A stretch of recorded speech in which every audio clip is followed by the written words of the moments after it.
మళ్ళీ ప్రవచనాంతర్గతంగా నేను ప్రతిపాదించదలుచుకున్నటువంటి విషయాన్ని గురించి తప్ప మళ్ళీ ఇంకొక విషయం గురించి మాట్లాడేటటువంటి అవకాశం ఉండదు. అందుకని నేను ప్రారంభంలో ఒక 2-3 విషయాలు మీతో పంచుకోవాలి అనేటటువంటి ఉద్దేశ్యంతో ఈ సమయాన్ని తీసుకుంటున్నాను. నేను ఇక్కడికి రాగానే నాకు జ్ఞాపకానికి వచ్చేటటువంటి వ్యక్తి సుబ్బారావు గారు. వారి ఇంటి పేరు తిరుమల శెట్టి అయినా వారు ఈ ప్రాంతానికి చేసినటువంటి సేవ చేత కొవ్వాడ వారి ఇంటి పేరు అయిపోయింది. కొవ్వాడ సుబ్బారావు గారు అని. ఆఖరికి నా సెల్ ఫోన్లో ఆయన పేరు, ఆయన నెంబరు ఇప్పటికీ కొవ్వాడ సుబ్బారావు గారనే ఉంటుంది. ఆ తర్వాత నేను అనేక మాటలు వాళ్ళ అబ్బాయి పేరు మీద ఆ నెంబర్ మారుద్దాం అనుకుని నాకు రాలేదు అది డిలీట్ చేయడానికి. అలాగే వదిలిపెట్టేశాను. దాని పేరు ముందు కూడా నేనేమీ లేట్ అని కానీ ఏమీ కలపలేదు. ఈ మధ్యనే ఫోన్ చేసినప్పుడు బాబా అసలు ఈ నెంబర్కి చేస్తున్నాను, నీ పేరు ఏమిటి అని అడిగాను. అడిగితే నా పేరు సూర్యనారాయణ అండి అని వాళ్ళ అబ్బాయి చాలా మంచి మాట ఒకటి అన్నాడు. వద్దండి, మా నాన్నగారి పేరు తీసేయకండి, మా నాన్నగారి పేరే ఉంచుకోండి మీ సెల్లో అన్నాడు. నాకు ఇప్పటికీ సెల్లో కొవ్వాడ సుబ్బారావు గారు అని ఉంటుంది ఆయన పేరు. ఆయనతో నాకున్న అనుబంధం పరమ పవిత్రమైంది, చాలా గొప్పది. బహుశా నా దగ్గర అంత అభిమానం సంపాదించుకున్నటువంటి బహుకొద్ది మందిలో సుబ్బారావు గారు ఒకరు. ఎన్నో సభలకు వెళ్ళాను నా జీవితంలో, కానీ అందరితోటి నేను అంత అనుబంధాన్ని పెంచుకోలేదు. వెళ్ళాను, నా కర్తవ్యంగా చెప్పాను, వచ్చేసాను అంతే. కొంతమందిని అయితే నేను ఇప్పుడు గుర్తు కూడా పట్టలేను. నేను ఎక్కడికి వెళ్ళి ప్రవచనాలు చేసి వచ్చానో వాళ్ళు నాకు కనపడితే నేను వీళ్ళ దగ్గర ఆతిథ్యం తీసుకున్నాను, వీళ్ళ దగ్గరికి వెళ్ళాను, ప్రవచనం చేశాను అని జ్ఞాపకంలో కూడా లేదు. 1-2 ఇన్ని సభలకు వెళ్ళాను ఇప్పటికీ. కానీ సుబ్బారావు గారితో ఏర్పడిపోయినటువంటి అనుబంధం మాత్రం అంత గొప్పది. ఇక్కడికి వచ్చినప్పుడు మొట్టమొదట కారు దిగుతుంటే ఎందుకో చాలా చిన్నపోతుంది నాకు మనస్సు. అయ్యో ఆయన కనపడరే అని. ఆ విగ్రహం చూస్తే మరీ కడుపులో వెలితిగా అనిపిస్తుంది. ఇలా నేను ఎప్పుడు అనుకోలేదే, ఈయన విగ్రహానికి దండ ఇవ్వవలసి వచ్చింది, ఇన్నిలా చూడవలసి వచ్చింది అని చాలా బాధగా ఉంటుంది. నేను పరమసత్యం చెప్తున్నా. ఒకనకొకప్పుడు అసలు నేను ఇంక ఈ ప్రాంగణంలోకి రాలేను అనుకున్నాను. ఇంకా నేను రాలేను, బహుశా నా మనస్సు అంగీకరించదని నేను ఇక రాలేను అని చెప్పేసానేమో కూడా నాకు అనుమానం. కానీ నాతో ఆయన అంతేవాసులు ఒక మాట అన్నారు, మీకు అంత అనుబంధం ఉంది కదా, మరి గురువుగారు ఇంత కష్టపడి ఇదంతా నిర్మాణం చేశారు, మీరు రాకపోతే సంతోషిస్తారా? మీరు వచ్చి కార్యక్రమాల్లో మీరు కూడా పాల్గొని 4 మాటలు ఏమైనా చెప్పి వెళితే మా గురువుగారు సంతోషిస్తారా అని నాకు నిజమే అనిపించింది. నేను వస్తే అంత మురిసిపోయేవారు కదా ఆయన, నేను రాకుండా ఉండడం ఏం భావ్యం, కాబట్టి వెడదామనిపించింది. అందుకని తప్పకుండా వస్తానన్నా. ఏమంటూ ఆ పాండురంగ మహాత్యం చెప్పాలనుకున్నాను కానీ అప్పుడు ఇంకా తర్వాత ఇక నా జన్మలో ఎక్కడా పాండురంగ మహాత్యం చెప్తానని మాట ఇవ్వకూడదు అనుకున్నాను. ఎందుకంటే ఆ పుస్తకం ఇప్పటికీ ఎప్పుడైనా ముట్టుకుంటే నాకు సుబ్బారావు గుర్తొస్తారు. ఎప్పుడైనా ఉపన్యాసంలో ఎక్కడో ఉదాహరిస్తానేమో కానీ అసలు పాండురంగ మహాత్యం నుంచి నేను పద్యం కూడా వెలిగి మీకు చెప్పను. అందుకే నాకు పాండురంగ మహాత్యం తలుచుకుంటే వెంటనే సుబ్బారావు గుర్తొస్తారు. ఒకప్పుడు ఇది చెప్పి ఆయన ఎంతో సంతోషించి యాత్ర చేస్తారు, పండరీపురం పెడతారు, పాపం ఇన్ని ప్రణాళికలు చెప్పారు ఆ రోజుల్లో. నాకు అటువంటి వ్యక్తిని స్మరించకుండా నేను ప్రవచనం ప్రారంభం చేయడం నాకు సాధ్యమయ్యే విషయం కాదు. అందుకని వారిని ఒక్కసారి స్మరించి, వారు కష్టపడి నిర్మించుకున్నటువంటి ప్రాంగణం ఇది, ఎంత పవిత్రంగానో ఆయన ప్రతి నిత్తుటి బొట్టు వినియోగించారు. ఇప్పుడు కారులో వస్తుంటే ధర్మరాజు గారు నాకు జ్ఞాపకం చేస్తున్నారు, ఒకప్పుడు నేను ఆయన్ని హెచ్చరించాను కూడా, ఇలా మీరు ఇళ్ళకి వెళ్ళి పారాయణ చెయ్యొద్దు, మీ ఆరోగ్యం పాడైపోతుంది, నా మాట వినండి, ఎక్కడో ఒకచోటే పెట్టుకోండి పారాయణ అంటే ఆయనే మరి నా మీద ఉన్న ప్రేమ చేతనో అభిమానం చేతనో ఆ రోజుల్లో మన్నించి ఇక్కడే పారాయణలు కొనసాగించారట కూడా. ధర్మరాజు గారు ఇప్పుడు కారులో చెప్తుంటే నాకు ఆ స్మృతులన్నీ జ్ఞాపకానికి వచ్చాయి. అంత ప్రేమైకమూర్తి. అన్నింటికన్నా ఆశ్చర్యం ఏమిటంటే బహుశా నా జీవితంలో నాకు అలాంటి కానుకలు ఇచ్చిన వాళ్ళు ఎవ్వరు లేరు. ఓ చంటి పిల్లాడికి ఇచ్చినట్టు ఆయన నా దగ్గరికి వస్తే ఓ కోకోకోలా సీసా ఇచ్చేవారు. నేను కోకోకోలా తాగుతానా? నేను తాగను. ఎందుకంటే 2 కారణాలు. ఒకటి, నాకు అవి పెద్ద ఇష్టం ఉండవు. 2, నాకు షుగర్ ఉంది. 2 కారణాల చేత నేను తాగను. అయినా ఆయనకి ఏమిటో ప్రేమ. ఆ కోకోకోలా సీసా ఒకటి, పెన్నులు, ఇలాగా చిన్నపిల్లలకి తెచ్చినట్టు ఎంత ప్రేమగా తెచ్చేవారో. నేను కూడా ఏమిటో మరి సుబ్బారావు తెచ్చారని అంత ప్రేమగానూ వాటిని దాచి వాడేవాడిని. ఆఖరికి ఎవరికి ఇచ్చేవాడిని కాదు. మా అమ్మాయి ఎవరో ఇస్తే నువ్వు తాగలేని దానికి ఇస్తుండేవాడిని ఆ కూల్ డ్రింక్. అదో గొప్ప అనుబంధం జీవితంలో. నాకు సుబ్బారావు గారితో ఉన్న అనుబంధం పరమ మధురాతి మధురమైనటువంటి అనుబంధం. ఆయన ఏ లోకంలో ఉన్నా పరమ సంతోషం పొందాలని, మళ్ళీ కోటేశ్వరరావు వచ్చారు, ఇక్కడ ప్రవచనం చేస్తున్నారని ఆయన ఇవాళ ఎంతో ఆనందాన్ని పొందుతారు, తప్పకుండా సంతోషిస్తారు అనడంలో నాకు ఏ విధమైనటువంటి సందేహం లేదు. వారిని ఒక్కసారి స్మరించకుండా ప్రవచనం చేయడం సాధ్యం కాక ఒక్కసారి వారిని స్మరిద్దామని ముందు నేను ఒక 5 నిమిషాలు సమయం తీసుకున్నాను. ఈ కార్యక్రమాన్ని తరువాత ప్రజలకి అందచేయడం కోసమని ఈటీవీ వారు దీన్ని రికార్డ్ చేసుకుంటున్నారు. అందుచేత మీరు మధ్యలో లేచి ఎవరైనా అటు ఇటు తిరిగితే అది మళ్ళీ ఎడిట్ చేసుకోవడం చాలా కష్టం అవుతూ ఉంటుంది, తలకాయలు అవి పడితే కెమెరాలో. అందుకని మీరు కొద్దిగా సహకరించి ప్రవచనం జరుగుతూ ఉండగా మధ్యలో లేచి తిరిగే ప్రయత్నం దయచేసి చెయ్యవద్దు. శుక్లాంబరధరం విష్ణుం శశివర్ణం చతుర్భుజం ప్రసన్నవదనం ధ్యాయేత్ సర్వవిఘ్నోపశాంతయేత్. గురుర్బ్రహ్మా గురుర్విష్ణుః గురుర్దేవో మహేశ్వరః గురుః సాక్షాత్ పరం బ్రహ్మ తస్మై శ్రీ గురవై నమః.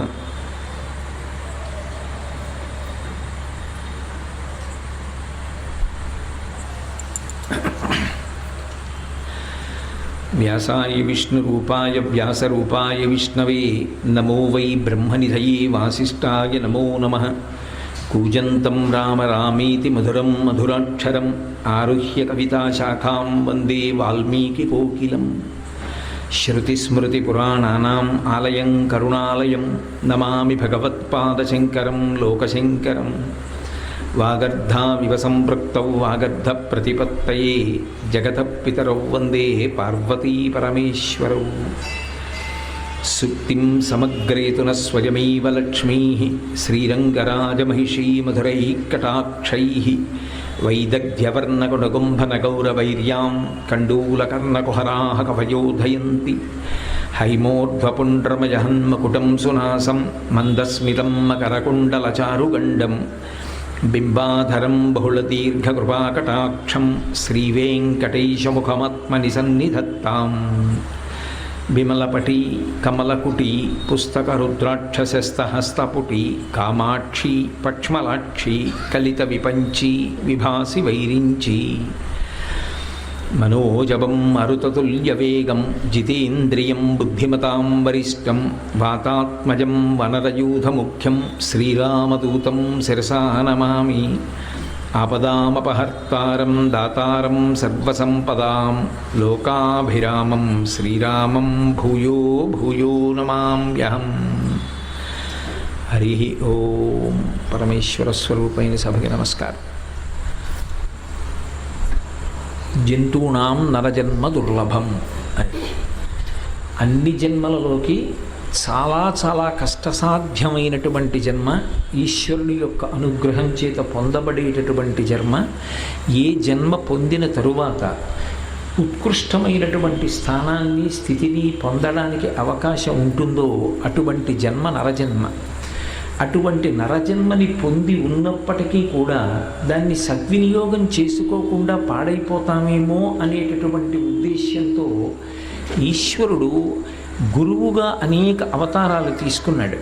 మనకి సనాతన ధర్మంలో ఉండేటటువంటి విశేషం ఏమిటంటే భగవంతుడు కేవలం భగవంతుడిగానే అవతారాలుగా రావడం కాదు, భగవంతుడు గురువుగా అవతారం తీసుకున్నాడు. మీరు భగవన్మూర్తుల యందు ఎవరిని తీసుకోండి, ఈ సిద్ధాంతం స్పష్టంగా అర్థమవుతుంది. మీరు బ్రహ్మగారిని తీసుకున్నారనుకోండి, సృష్టికర్త, ఆయన అద్వైత గురు పరంపరలో ప్రముఖ స్థానాన్ని పొందాడు. అందుకే నారాయణం పద్మభువం వశిష్టం శక్తించ తత్పుత్ర పరాశరంచ వ్యాసం శుకం గౌడపాదం మహాంతం అని. నారాయణం పద్మభువం, నారాయణమూర్తి తర్వాత పద్మభవుడైనటువంటి బ్రహ్మగారు గురు పరంపరలోకి వచ్చారు. విష్ణువు సరే, నారాయణ సమారంభాం వ్యాసశంకర మధ్యమాం అస్మదాచార్య పర్యంతాం వందే గురు పరంపరాం అంటాం. నారాయణుడు గురు పరంపరలో అసలు మొట్టమొదటివాడు. అద్వైత గురు పరంపర చెప్పినప్పుడు ప్రారంభస్థానం ఎక్కడ చెప్తాము అంటే నారాయణం పద్మభువం, శ్రీమన్నారాయణుడిని మొదట చెప్తారు. ఆ నారాయణుడు కృష్ణావతారంలో మళ్ళీ పరిపూర్ణావతారంలో జగద్గురువు, కృష్ణం వందే జగద్గురుం. శివుడు సదాశివ సమారంభాం, సదాశివుడుగా గురుస్వరూపం. ఆయనే దక్షిణామూర్తిగా మౌనవ్యాఖ్యా ప్రకటిత పరబ్రహ్మతత్వం యువానం వర్షిష్టాం తే వసదృషిగణైరావృతం బ్రహ్మనిష్టై ఆచార్యేంద్రం కరకలిత చిన్ముద్రమానందరూపం స్వాత్మారామం ముదితవదనం దక్షిణామూర్తిమీడే అని శంకరుడు గురుస్వరూపంగా దక్షిణామూర్తిగా మౌనవ్యాఖ్య చేశాడు. ఆ శంకరుడే నమః కపర్దిని చవ్యుక్త కేశాయ చ అని పెద్ద జటాజూటంతో ఉంటే శంకరుడిగా ఉన్నాడు. బోడిగుండుతో వస్తే శంకర భగవత్పాదులుగా వచ్చి ఆశ్రమ నియమాన్ని పాటించి యావత్ భారతాన్ని కూడా పాదచారి పర్యటించి సనాతన ధర్మాన్ని, దాని యొక్క వైభవాన్ని, దాని ప్రమాణాన్ని సువ్యవస్థితం చేశాడు. అందుకే పరమశివుడే శంకర భగవత్పాదులుగా వచ్చాడు. అలాగే ఒకప్పుడు శ్రీ మహావిష్ణువు దత్తాత్రేయుల వారిగా అవతార స్వీకారం చేసి జగద్గురు స్థానంలో దత్తాత్రేయుల వారిగా నిలబడ్డాడు. సరే, పరదేవత ఎప్పుడూ గురుస్వరూపం. అందుకే ఆవిడ యొక్క నామాలు చెప్పేటప్పుడు గురుమండల రూపిణీం అంటారు. సమస్త గురువుల యొక్క రూపం ఎవరు అంటే అమ్మవారే. అందుకని ఆవిడ గురుమండల రూపిణీం. ఇప్పుడు సనాతన ధర్మమునందుండేటటువంటి గొప్పతనం ఏమిటంటే భగవంతుడొకడు, గురువు ఒకడు కాడు. ప్రారంభంలో భగవంతుడే గురువుగా వచ్చాడు. గురువుగా వచ్చి, అరే నేను వీళ్ళకి నరజన్మనిచ్చాను, కానీ వీళ్ళు ఈ నరజన్మ సక్రమంగా వినియోగించుకోగలరో వినియోగించుకోలేరో, కాబట్టి నేనే వీళ్ళకి ఈ నరజన్మ యొక్క ప్రశస్తిని తెలియచేసి వీళ్ళు ఎలా సద్వినియోగం చేసుకోవాలో బోధ చేస్తాను అని వచ్చాడు ఆయన. అనేక పర్యాయములు వచ్చాడు. వచ్చినప్పుడల్లా ఏదో ఒక ప్రమాణాన్ని అందిస్తూ ఉంటాడు. శ్రీకృష్ణ భగవానుడిగా వస్తే భగవద్గీతను అందించాడు మనకి. అలాగే ఆయన దక్షిణామూర్తిగా వచ్చాడనుకోండి, ఆయన మౌనమే పెద్ద వ్యాఖ్య. ఆ దక్షిణామూర్తి స్తోత్రం శంకర భగవత్పాదులు చేసింది అదే ఒక పెద్ద వ్యాఖ్య. ఒక్కొక్క రూపంలో వచ్చినప్పుడు లోకానికి తత్వబోధ చేస్తూ వెళ్ళాడు. ఎందుకంటే మనుష్య జన్మలో అన్నిటికన్నా చాలా గొప్ప విషయం ఏది అంటే అసలు ఆ జన్మ ఎందుకు వచ్చిందో తెలుసుకొని పండించుకోవడం. ఆ పండించుకోవడం ఎలాగో చెప్పవలసిన వాడు ఎవరు అంటే గురువు. ఆ గురువుగా ఆయన అనేక మార్లు వచ్చాడు. అది దేశకాలములను బట్టి ఎప్పుడు ఎలా వస్తే, ఏ రూపంతో వస్తే లోకానికి తాను అటువంటి తత్వాన్ని అందించడానికి అవకాశం ఉంటుందో అటువంటి రూపాన్ని పొందాడు. గురువు ఏ రూపంలో ఉండనివ్వండి, పైన ఉండేటటువంటి వేషంతో సంబంధం ఉండదు. అది లోపల జ్యోతిస్వరూపం. అందుకే ఆ గురుగీతలో పరమశివుడు పార్వతీదేవితో మాట్లాడుతూ ఒక మాట అంటాడు, జ్ఞానానల ప్రభావేన తస్మై శ్రీ గురవై నమః అంటాడు. పైకి మనం ఎలా శరీరంతో ఉంటామో అలా పాంచభౌతికమైన శరీరంతో ఉన్నట్లు కనపడతాడు గురువు. కానీ అది రగిలిపోతున్న జ్ఞానాగ్ని, అది ఒక జ్యోతిస్వరూపం. జ్ఞానాగ్నియే రూపు దాల్చి భూమి మీద నడిస్తే గురుస్వరూపంగా నడుస్తాడు. అటువంటి గురువు పరమ కారుణికుడై ఉంటాడు. అపారమైనటువంటి దయ. అయ్యో వీళ్ళిలా పాడైపోతున్నారే అని చూస్తూ ఊరుకోడైన మనం బాగుపడడానికి కావలసినటువంటి మార్గాన్ని మనకి తెలియచేస్తాడు. అందుకే గురువు యొక్క ప్రధాన లక్ష్యమేమి అంటే గురువు మనం తరించడానికి కావలసినటువంటి మార్గాన్ని ఉపదేశం చేస్తూ ఉంటాడు. అలా వచ్చినటువంటి అనేక మంది గురువులలో లోకానికి దార్శనికులై లోకాన్ని నడిపించడానికి వచ్చినటువంటి మహాపురుషులలో ఒకరు సాయిబాబా గారు. అందుకే సాయిబాబా గారు నరజన్మ ప్రశస్తిని, నరజన్మలో నరుడు పొందవలసినటువంటి వైభవాన్ని అనేక చోట్ల చిన్న చిన్న విషయాలుగా అద్భుతంగా ఆవిష్కరించారు. రామకృష్ణ పరమహంస చిన్న చిన్న కథల రూపంలో తత్వావిష్కరణ ఎంత అద్భుతంగా చేస్తారో, సాయిబాబా గారు కూడా అలాగే ప్రజలకి మార్గదర్శనం చేయించారు. యోగి పుంగవుడై రగిలిపోతున్నటువంటి జ్ఞానాగ్ని నిలబడి ఆయన లోకానికంతటికీ కూడా అనుసరించవలసినటువంటి మార్గాన్ని నేర్పారు. అందులో ఆయన అవతారానికి ప్రధానమైనటువంటి సిద్ధాంతములుగా రెండు చెప్పబడతాయి. ఒకటి శ్రద్ధ, రెండవది సహనము. అందుకే సాధారణంగా ఎప్పుడు ఎక్కడ మీరు సాయిబాబా గారి మూర్తిని చూసినా ఆయనకి ఇరువైపులా ఈ రెండు వ్రాయబడి ఉంటాయి, శ్రద్ధ సహనము. ఒక్కొక్కరు ఒక్కొక్క సందేశాత్మకమైన జీవితంతో ఉంటారు. శంకర భగవత్పాదులు ఉన్నారనుకోండి, వారిది అద్వైత సిద్ధాంతాన్ని ప్రబోధం చేశారు. తత్వమసి మహావాక్యం, జీవబ్రహ్మైక్యత గురించి శంకర భగవత్పాదులు ప్రతిపాదిస్తూ ఉండేవారు. సాయిబాబా గారి దగ్గరికి వచ్చేటప్పటికీ ప్రధాన సిద్ధాంతం ఏమి అంటే శ్రద్ధ సహనము. ఈ శ్రద్ధ అనేటటువంటి మాటని చాలా చాలా జాగ్రత్తగా అర్థం చేసుకోవాలి. ఎందుచేత అంటే ఆయన ఆర్తి, ఆయన తాపత్రయం, ఆయన చెప్పాలనుకున్నటువంటి విషయం, ఆయన లోకానికి చెయ్యాలనుకున్నటువంటి మార్గదర్శనాన్ని అంతటినీ కూడా మొట్టమొదట ఆయన ఈ రెండు అక్షరాల్లోకి పొదిగారు. శ్రద్ధ. శ్రద్ధ అన్న మాట కొంచెం ఎందుకు అవసరమైందో అసలు పరిశీలించాలి. శ్రద్ధగా ఉండాలండి అంటూ ఉంటాం. శ్రద్ధ అవసరం ఎందుకు వచ్చింది మనుష్యుడికి? ఈ శ్రద్ధ మిగిలిన ప్రాణులకి ప్రతిపాదింపబడదు. శ్రద్ధగా మేత మేసిందా లేదా, శ్రద్ధగా కుడితి తాగిందా లేదా, శ్రద్ధగా పొలం దున్నిందా లేదా అని ఎద్దును అడగరు. శ్రద్ధగా దూడని చూసుకుంటోందా అని ఆవును అడగరు.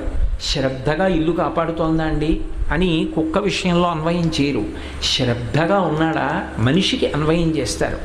అసలు ఈ శ్రద్ధ అన్న మాట ఎందుకు రావలసి వచ్చింది అంటే మనిషి యొక్క ప్రవర్తనని బట్టి, మనిషికి సహజంగా ఉండేటటువంటి నడవడిని బట్టి, నేను సహజంగా అన్నమాట వాడుతున్నాను, సహజంగా మనిషికి ఉండేటటువంటి నడవడిని బట్టి, ఆయనకి కలిగేటటువంటి మనసులోని సంకల్పములను బట్టి ప్రియో మార్గమునందు నడుస్తాడు అని వేదాంతం నిర్ధారణ చేసింది. ప్రియో మార్గము, శ్రేయో మార్గము అని రెండు మార్గాలు ఉంటాయి. ప్రియో మార్గం ఏ బోధ చెయ్యక్కర్లేదు, మీరు తీసుకెళ్ళి కూర్చోపెట్టి ఏ పాఠం చెప్పక్కర్లేదు, ఏ గురువుగారు వచ్చి మీతో మాట్లాడక్కర్లేదు. తనంత తానుగా అమ్మ కడుపులోంచి బయటికి రాగానే ప్రారంభంలో ఎవ్వరికైనా సరే, ఎవరో మహాత్ముల గురించి నేను చెప్పలేను కానీ సాధారణంగా నాబోటి వాడి విషయంలో అన్వయం ఏమిటి అంటే ప్రియో మార్గమునందే వెళ్ళిపోతాయి మనస్సు మొదలైనవి. ప్రియో మార్గము అన్న మాట ఎక్కడి నుంచి వస్తుందంటే ప్రేయస్సు అంటే ప్రియం అన్న మాటలోంచి ప్రేయస్సు అన్న మాట వస్తుంది. ప్రియం అంటే ఇష్టపడుట. ఏది ఇష్టపడుతుంది? కాళ్ళు ఇష్టపడ్డాయండి, నా చేతులు ఇష్టపడ్డాయండి, నా ముక్కు ఇష్టపడిందండి, లేకపోతే నా కడుపు ఇష్టపడిందండి అన్న మాట ఉండదు. ఇష్టపడేది ఏది? మనస్సు. మనసుకి ఇష్టము అయిష్టము అని రెండు ఉంటాయి. ఏది మనసుకు ఇష్టమో దానిని ప్రియం అని పిలుస్తారు. ఒకరికి ప్రియమైనది వేరొకరికి ప్రియమైనది కావాలి అని లోకంలో సిద్ధాంతం లేదు. ఒక్కొక్కరికి రాత్రి ప్రియం, అందుకే వాళ్ళు నిశాచరులు అయ్యారు. రాక్షసులు రాత్రి వేళ తిరుగుతారు. ఒక్కొక్కరు సత్వగుణ సంపన్నులై ఉంటారు, వాళ్ళకి పగటి వేళ ప్రియం. ఒకడికి సాత్వికమైన ఆహారం ప్రియం, ఒకడికి రజోగుణ సంబంధమైన ఆహారం ప్రియం, ఒకడికి తీపి పదార్థం ప్రియం, ఒకడికి పుల్లగా ఉంటే ప్రియం. ప్రియం అందరికీ ఒక్కలా ఉండదు. ఒకరికి ప్రీతికరమైనది, ఒకరికి ప్రియమైనది, వేరొకరికి అప్రియమైనది అయి ఉంటుంది లోకంలో. కానీ మీరు చూడండి, సాధారణంగా లోపల నుంచి వచ్చేటటువంటి ఆలోచన మనస్సు ఎప్పుడు ఏం చేస్తుందంటే తనకి సంతోషంగా ఏం చేస్తే ఉంటుందో అది ప్రతిపాదిస్తూ ఉంటుంది. యుక్తాయుక్తములతో దానికి సంబంధం ఉండదు. అది చేస్తే నాకు సంతోషంగా ఉంటుంది అన్నది ఏది ఉంటుందో, గురువుగారి స్పర్శ తగలనంత కాలం, అంటే గురువుగారి దగ్గర వినడం రానంత కాలం, పరిశీలించుకోవడం చేత కానంత కాలం మొట్టమొదట ఏం తెలుస్తుందంటే మనసు ఏం చెప్తోందో దాన్ని సాధించుకునే ప్రయత్నం చేస్తాడు. మనసు ఎప్పుడూ క్లేశపడడాన్ని ప్రతిపాదించదు. ఇది మీరు వేదాంతంలో చాలా జాగ్రత్తగా గుర్తుపెట్టుకోవలసినటువంటి విషయం. ఉపవాసం చేస్తావా అని అడిగారు అనుకోండి, ప్రయత్నపూర్వకంగా నేను ఉపవాసం ఉంటాను, నేను అన్నం తినను అని మనసు అనదు. బాగా మధురమైన పదార్థం ఏదుందో అది నాకు ఇష్టమైంది కాబట్టి నేను తింటాను. ఓ పిల్లవాడు ఉన్నాడు అనుకోండి, వాడికి అమ్మ నైవేద్యం పెడదామని ఏదో మధుర పదార్థం తయారు చేసి అక్కడ పెట్టింది అనుకోండి, వాడు అమ్మ నైవేద్యం పెట్టే వరకు ఆగడు. వాడికి అది తినాలనిపించింది కాబట్టి తినేద్దాం అనుకుంటాడు. వాడికి ప్రియం. మనస్సులోంచి ఏది అనుభవిద్దామని అనిపించిందో దాని వైపుకి ప్రయత్నం చెయ్యడానికి ఏ బోధ అక్కర్లేదు. ఇది ప్రాథమికమైన విషయం. ఏమయ్యా నీ మనసు కోరికలు కోరుకుంటుంది, నీ మనసుకి సంకల్పాలు వస్తాయి, ఆ మనసులో వచ్చినటువంటి సంకల్పాలు తీర్చుకోవాలి అని చెప్పి నీకు మనసులో బుద్ధి రూఢం చేస్తుంది, అప్పుడు నువ్వు ప్రయత్నం చేస్తావు. దీని గురించి ఎవరు ఏం బోధ చెయ్యక్కర్లేదు, అది సహజంగా వచ్చేస్తుంది. కానీ నరజన్మయందు ప్రేయోతత్వము అన్ని వేళలా ఆచరణీయము కాదు. ఎందుచేత అంటే మనసుకి ఏది ప్రియమనిపిస్తోందో ఆ ప్రియమైన దానిని ఒక్కదాన్నే సాధించుకోవడానికి నేను ప్రయత్నం చేస్తూ వెళ్ళిపోయాను అనుకోండి. చల్లగా ఉన్న చోట ఉండు, జీవితాంతం నాకు ఎక్కడ చల్లగా ఉంటుందో అక్కడే ఉండే ప్రయత్నం చేశాను. ఎప్పుడు ఏదో 4 చక్రాలు ఉన్నటువంటి వాహనంలో తిరుగుతుండు, 4 చక్రాలు ఉన్న వాహనంలో తిరుగుతున్నాను. ఆకలి అన్నది కడుపులో వేయకుండా చూసుకో, అందుకని ఎప్పుడూ కనపడింది తింటూ ఉంటాను. ఎప్పుడూ సంతోషంగా ఉండు, హాయిగా కష్టపడకుండా ఏదో నాకున్నటువంటి ద్రవ్యంతో నాకున్న ఐశ్వర్యంతో సంతోషంగా కాలం గడిపేస్తున్నాను. ఇవన్నీ బాగానే ఉన్నాయి. మరి దీనితో నువ్వు తరించవలసిన అవసరం ఎప్పుడు పూర్తి చేస్తావు? ఎందుచేత అంటే ఇది మొదటి పెట్టుబడి. తరించడానికి ఈశ్వరుడిచ్చిన మొట్టమొదటి పెట్టుబడి ఏమిటో తెలుసా? ఇదే. ఇది కష్టపడితే తప్ప అసలు తరించడం అన్న మాట రాదు. మీకు నేను ఒక ఉదాహరణ చెప్తా. ఒక వర్తకుడు ఉన్నాడు అనుకోండి, ఆయన వ్యాపారం చేయాలి. పక్కింటి వాళ్ళని అడిగి డబ్బు తీసుకొచ్చి పెట్టుబడి పెట్టడు, ముందు తన దగ్గర ఉన్న డబ్బు పెట్టుబడి పెట్టాలి. పెట్టుబడి పెట్టిన తర్వాత వస్తుందా రాదా తర్వాత విషయం, ముందు తన దగ్గర ఉన్నది పెట్టుబడిగా పెడతాడు. అది 10 రెట్లు అవ్వచ్చు, 1000 రెట్లు అవ్వచ్చు, 1,00,000 రెట్లు అవ్వచ్చు, కానీ ముందు తన దగ్గర ఉన్నది పెట్టాలి. పరమేశ్వరుడు మనం తరించడానికి ఇచ్చిన మొదటి సాధనం ఏమిటంటే ఇది తరించే మార్గంలో వెళ్ళవలసి వచ్చినప్పుడు నలుగుడు పడిపోతుంది. ఇది నలుగుడు పడకుండా తరించడం సాధ్యం కాదు. ఇప్పుడు నేను ప్రవచనం చేయాలనుకోండి, నేను చెప్పవలసినటువంటి ప్రవచనం గురించి నేను కొంత చదువుకోవాలి. ఇది చెప్పేటప్పుడు నేను కొంత క్లేశపడాలి. నేను చెప్పడానికి కూర్చొని ఒక 2 గంటలు మాట్లాడాలంటే నా శరీరం కొంత శోషిస్తుంది, దానివలన చాలా నీరసపడుతుంది శరీరం. మీరు ఒక 2 గంటలు మాట్లాడితే మీకు తెలుస్తుంది దాంట్లో ఎంత శోష పొందుతుందో, ఎంత బాధ ఉంటుందో, దాని తర్వాత శరీరం ఎంత నీరసిస్తుందో అర్థమవుతుంది. అంత నీరస పెడుతుంది. కానీ నీరస పెడుతుంది అని నేను 2 గంటలు ప్రవచనం చేయడానికి అంగీకరించలేదనుకోండి, నేను ప్రశాంతంగా హాయిగా కూర్చుంటాను. హాయిగా అన్నమాట నా మనసు ఎలా గడపమంటే అలా గడుపుతాను.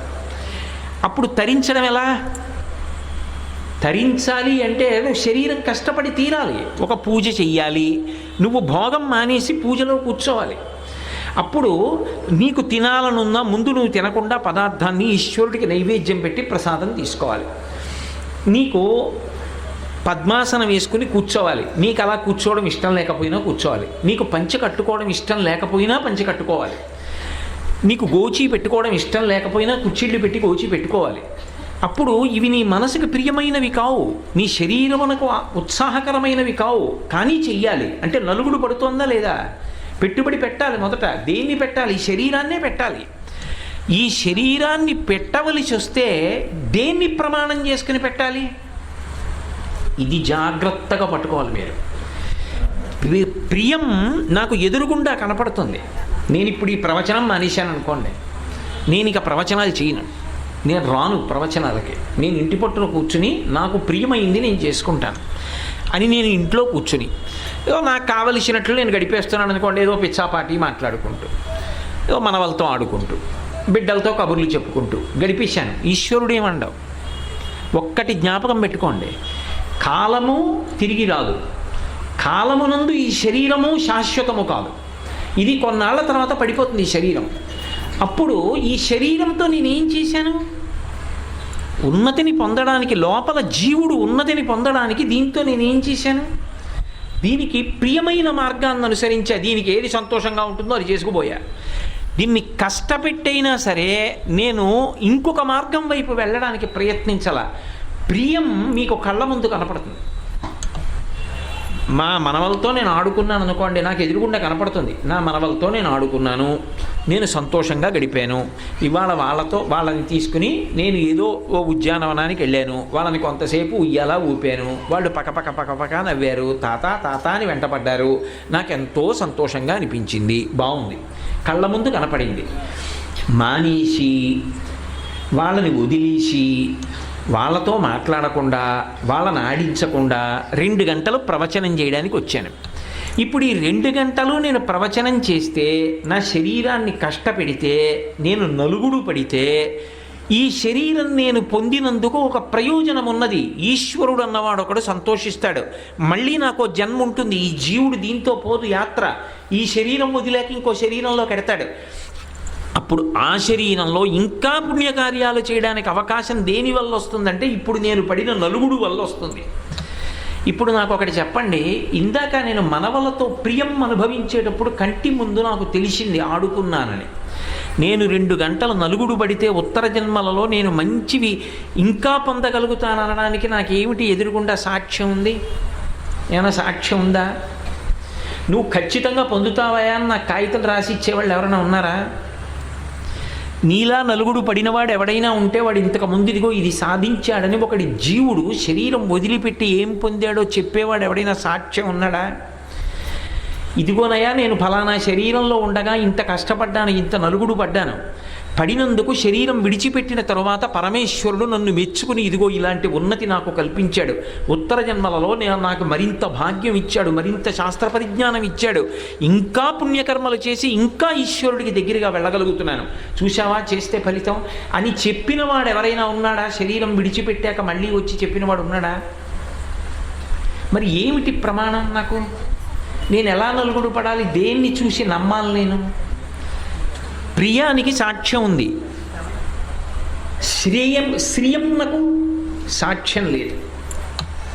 శ్రేయస్సు నేను అనుభవిస్తాను, సాక్ష్యము లేదు. మాంసనేత్రమునకు ప్రత్యక్షంగా కళ్ళ ముందు సాక్ష్యము కనపడదు. కళ్ళ ముందు సాక్ష్యం కనపడకపోయినా నేను జీవితాంతం నలుగుడు పడడానికి సిద్ధపడిపోయాను అనుకోండి. అప్పుడు నాకు వచ్చేది శ్రియం. శ్రీ అన్న మాట మీకు అర్థమైపోట్లా? శ్రీ శ్రియం శ్రేయస్సు, ప్రేయస్సు ప్రియం ప్రేయస్సు మాటే తెలిసిపోట్లా? అందులో వెడితే పాడైపోతావు. ఇక్కడ బాగుంటుందేమో, కొన్నాళ్ల పాటు నేను అనుభవించాను అనుకుంటావేమో, ఇక మళ్ళీ రాదు మనుష్య శరీరం. ఇక నువ్వు చేయలేవు పుణ్యకార్యాలు, ఇక నువ్వు గురువుగారిని ఆశ్రయించలేవు, ఇక నువ్వు శాస్త్రం చదువుకోలేవు. శ్రీ అంటే లక్ష్మీదేవి, పరమమంగళ దేవత. ఆ మంగళదేవత అంటే ఎప్పుడూ సర్వము మంగళములనిచ్చేటటువంటి తల్లి. ఆవిడ పాదములు పట్టుకున్న వాడికి, ఆవిడ అనుగ్రహం పొందిన వాడికి ఇక మళ్ళీ ఒక విషయంలో వెనక్కి తిరిగి చూడవలసినటువంటి అవసరం ఉండదు, పొరపాటున్నది ఉండదు. ఇంకా అన్నీ మంగళములే. శ్రియం శ్రేయస్సు. అటువంటి శ్రేయస్సుని నీకు కల్పించగలిగిన దాని విషయంలో నీకు నమ్మకం దేని చేత కలుగుతుంది? నేను ఇది చేస్తాను, నా దగ్గర కొంత డబ్బు ఉందండి, మీకు బాగా అర్థం అవ్వడానికి ఆయన ఎందుకంత తాపత్రయపడ్డారో ప్రతిపాదన చేయడానికి నేను ప్రయత్నిస్తున్నా. నా దగ్గర కొంత డబ్బు ఉంది, నేను ఆ డబ్బుతో ఒక వస్తువు కొనుక్కున్నాను. నాకు 10 వేళ్లకి బంగారు ఉంగరాలు ఉన్నాయనుకోండి, నేను 10 వేళ్లకి బంగారు ఉంగరాలు ఉండగా ఇంకొక 10 ఉంగరాలు కొనుక్కున్నాను. ఇవాళ ఈ 10 పెట్టుకుంటే రేపు ఇవి తీసేసి ఆ 10 పెట్టుకుంటాను. నాకు సంతోషం ఉంది. నేను సంపాదించిన డబ్బుతో 20 ఉంగరాలు నా దగ్గర ఉన్నాయి. నేను 20 ఉంగరాలు మార్చి పెట్టుకోగలను. నా కళ్ళ ముందు సాక్ష్యం ఉంది, ప్రియం నేను అనుభవిస్తాను. శ్రియం నువ్వు 10 ఉంగరాలు కొనుక్కోవడం మానేసి ఆ డబ్బుతో అన్నదానం చేస్తే, దీనులైన వారికి కడుపు నిండా అన్నం పెట్టి వాళ్ళు కడుపు నిండా అన్నం తింటే నాలో ఉన్న నారాయణుడు వాళ్ళల్లో ఉండి అన్నం తిని సంతోషిస్తున్నాడని నారాయణ సేవ అని నువ్వు సంతోషించగలిగితే, దానికి నువ్వు ఆ ద్రవ్యాన్ని ఇవ్వగలిగితే ఈశ్వరుడు సంతోషించి నీకు పుణ్యం ఇస్తాడు అన్నాను అనుకోండి. ఇప్పుడు నేను నలుగుడు, ఇది పక్కన సాబూరి అంటే సహనం అన్న మాటకి నలుగుడు తట్టుకొనుట, దాన్ని సహనం అంటారు. ఓర్పు అంటే చేతకాక తట్టుకోవడం కాదు, అది దాని మీద నమ్మకంతో తట్టుకోవడం. ఇక్కడ 10 ఉంగరాలు కొనుక్కుంటే కళ్ళకు కనబడ్డాయి, అన్నదానం చేస్తే పుణ్యం వస్తుందని ఏమి నమ్మకం? నేను ఇలా నా జీవితం అంతా చేసేసి శరీరం వదిలేశాను, అప్పటికి కొన్ని కోట్లు ఖర్చు పెట్టేశాను. ఖర్చు పెట్టేసిన తర్వాత అలా ఏమీ లేదయా, ఎవడో చెప్పాడు నువ్వు ఖర్చు పెట్టావన్నారు, లేకపోతే అసలు అలా పుణ్యము పాపము ఏమీ లేవు అన్నారు అనుకోండి. అప్పుడు నేను ఏమైపోవాలి? అయిపోవడానికి ఏమీ లేదనుకోండి, అయిపోయింది. కానీ ఏ నమ్మకంతో నేను ఇప్పుడు నా దగ్గర ఉన్న ద్రవ్యాన్ని అన్నదానానికి వెచ్చించాలి, అసలు నారాయణ సేవకి వెచ్చించాలి, ఎలా ఉపయోగిస్తాను నేను దాన్ని? ఏ నమ్మకం నాకుంది? ఇక్కడ ఉంగరాలంటే నమ్మకం ఉంది, పోనీ నేను వెళ్ళిపోయాక మా అబ్బాయి పెట్టుకుంటాడు, కానీ నేను 1000 మందికి అన్నదానం చేస్తే నాకు పుణ్యం వస్తుంది అనడానికి సాక్ష్యం ఏమైనా ఉందా అంటే సాక్ష్యాలు 2 ఉంటాయి. ఏమిటా సాక్ష్యాలంటే, 1 గురువు, 2 శాస్త్రము. ఈ 2 సాక్ష్యాలు. ఈ రెండిటి మీద నీకు నమ్మకం ఉంటే శ్రద్ధ అంటారు. అందుకే శ్రద్ధ ఉన్నతి విషయంలో అన్వయం అవుతుంది, కానీ అధోగతి వైపుకి శ్రద్ధ అన్వయం కాదు. ఆయన అంత తేలిగ్గా వాడారు అనుకోకండి, ఎంత గంభీరమైన మాట వాడేశారో ఆయన. లోకాన్ని ఉద్ధరించడానికి అంత గంభీరమైన మాట ప్రతిపాదన చేశారు. శ్రద్ధ అధోగతి వైపుకు వెళ్ళేటటువంటి పనుల యందు మీరు దృష్టిని కేంద్రీకరించి పెట్టినటువంటి ఆ విభూతికి శ్రద్ధ అన్న నామము అన్వయము కాదు.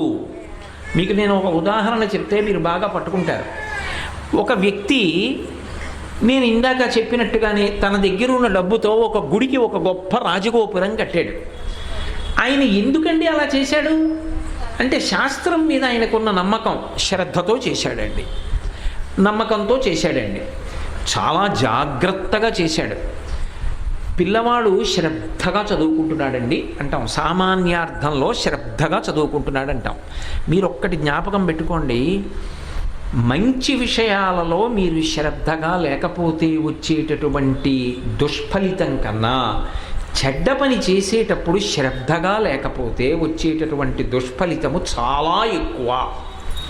వ్యతిరేక అన్వయంలో, ఇది సామాన్యమైన అన్వయం కాదు, వ్యతిరేక అన్వయం నేను చేస్తున్నది. నువ్వు చదువుకో అన్నారనుకోండి పిల్లాన్ని, వాడు సరిగ్గా చదవట్లేదు శ్రద్ధగా. సామాన్యార్థంలో శ్రద్ధ అన్న మాటకు అర్థం చెప్తున్నాను. వాడు సరిగ్గా చదవట్లేదు, ఏదో పుస్తకం పట్టుకుని గడగడ చదువుకుంటున్నాడు.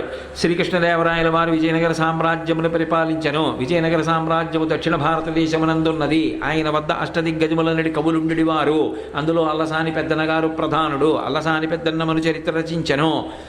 మీరు ఆపి కృష్ణదేవరాయల వారి దగ్గర ఎంతమంది కవులు ఉండేవారు అంటే, వాడు తెల్లమొహం వేస్తాడు. అంటే వాడి కళ్ళు చదివేస్తున్నాయి, నోరు పలికేస్తోంది, వాడి మనసు అక్కడ లేదు. అంటే ఇప్పుడు నేనేమనాలి వాడిని? వాడి శ్రద్ధగా చదవట్లేదండి అంటాను కాదు.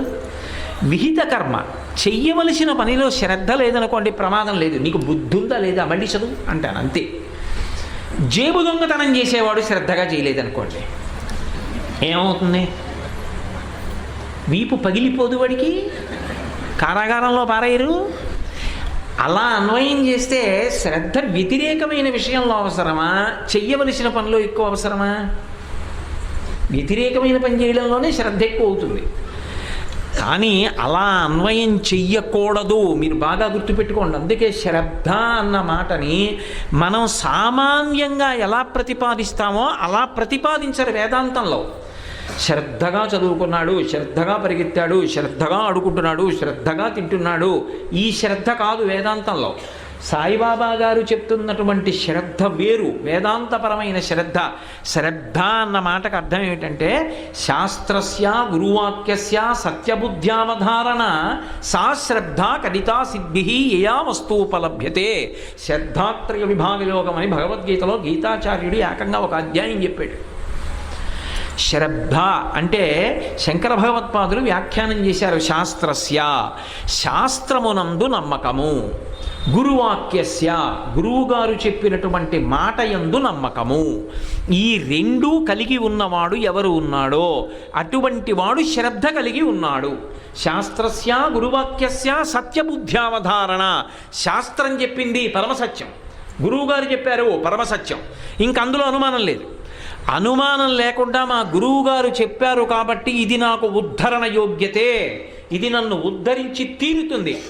ఎవడు గురువు చెప్పిన మాట మీద త్రికరణ శుద్ధిగా పరమ నమ్మకంతో నిలబడతాడో వాడు శ్రద్ధావంతుడు. శాస్త్రస్య, శాస్త్రం చెప్పింది. శాస్త్రం అంటే ఏమిటి? ఏదో భౌతిక శాస్త్రము, రసాయన శాస్త్రము అంటాం, ఆ శాస్త్రాలు కావు. శాస్త్రము అంటే శాసనాత్ శంసనాత్ ఇది శాస్త్ర. ఏది రాజు దండించి మాట్లాడతాడో, రాజశాసనం ఎలా ఉంటుందో, రాజశాసనం బ్రతిమాలదు, రాజశాసనం కఠినంగా ఉంటుంది, అలా ఉండేదాన్ని శాస్త్రం అంటారు. రాజశాసనంలా ఉండేది ఏది అంటే వేదం. వేదమునకు శాస్త్రం అని పేరు. వేదము చెప్పినటువంటి విషయం మీద పరమ నమ్మకం ఉన్నవాడెవరో, గురువుగారు చెప్పిన విషయం మీద పరమ నమ్మకం ఉన్నవాడెవరో వాడు శ్రద్ధావంతుడు. ఇప్పుడు శ్రద్ధ ఒక్కటే కదా, గురువుగారి మీద నమ్మకం ఉండాలి, శాస్త్రం మీద నమ్మకం ఉండాలి.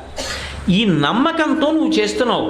నేను ప్రవచనం చేస్తూ ఎక్కడో శారదా నవరాత్రుల్లో ప్రవచనం చేస్తున్నాను అనుకోండి, అమ్మ మీరు చక్కగా కుంకుమార్చన చేసుకుంటే అమ్మవారికి నవరాత్రుల్లో మీకు సమస్త శ్రేయస్సు కలుగుతుంది. వాళ్ళు ఇక ఇంటికి వెళ్ళి ఏ పుస్తకం చూడలేదు. అలా ఉందా ఎక్కడైనా పుస్తకంలో? దేవీ భాగవతంలో ఉందా, లేకపోతే ఏదైనా రామాయణంలో ఉందా, భారతంలో ఉందా? వాళ్ళు చూడలేదు. వాళ్ళు నా యందు గురి పెట్టుకున్నారు. ఎవరి యందు గురి నిలబడిందో వాడు గురువు. వాళ్ళు నా మీద గురి పెట్టుకుని ఆయన చెప్పాడు శారదా నవరాత్రుల్లో అమ్మవారిని కుంకుమతో అర్చన చేస్తే మంచిది అన్నాడు, కాబట్టి మేము చేసుకుంటాం అన్నాడు. ఇప్పుడు వాళ్ళకి ఏమిటి నమ్మకం అంటే గురువాక్యస్య, గురువుగారు చెప్పిన మాట మీద నమ్మకం, అంతే. శాస్త్రస్య, గురువుకి దేని మీద నమ్మకం? శాస్త్రస్య, శిష్యుడికి దేని మీద నమ్మకం? శాస్త్రస్య, శాస్త్రం మీద నమ్మకం. శాస్త్రమును నమ్మి చేసిన, గురువుని నమ్మి చేసిన వాడు శ్రద్ధ కలిగినవాడు. ఆ శ్రద్ధ ఎవరికి ఉన్నదో యయా వస్తువుపలభ్యతే, వాడికి లభ్యము కానిదన్నది లేదు. శాస్త్రమునందు గురువు యందు ఎవరు విశ్వాసమును పెట్టుకుని బ్రతుకుతున్నాడో అచంచల విశ్వాసము, అది ఇక అటు ఇటు ఊగదు, అంత నమ్మకం. శాస్త్రం చెప్పింది, గురువుగారు చెప్పారు కాబట్టి అది సత్యం, అందుకు చేస్తాను అన్నదానం. గురువుగారు చెప్పారు నీ దగ్గర ఉంది అన్నదానం చేయమన్నారు, చేస్తున్నాను. గురువుగారు చెప్పారు నీ దగ్గరుంది ఈ పనికి వినియోగించన్నారు, చేసేస్తానంతే. గురువుగారు చెప్పారు, గురువుగారు చెప్పారంటే ఇక దానివల్ల ఫలితం నాకు అనవసరం, గురువుగారు చెప్పారంటే అది సత్యం, అంతే, చేసేస్తాను. శాస్త్రం చెప్పింది నువ్వు ఇలా ఉండమని, కాబట్టి నేను ఇలాగే చేస్తాను. గోవుని సేవించు, శాస్త్రం చెప్పింది, నేను ఆవుని సేవిస్తాను.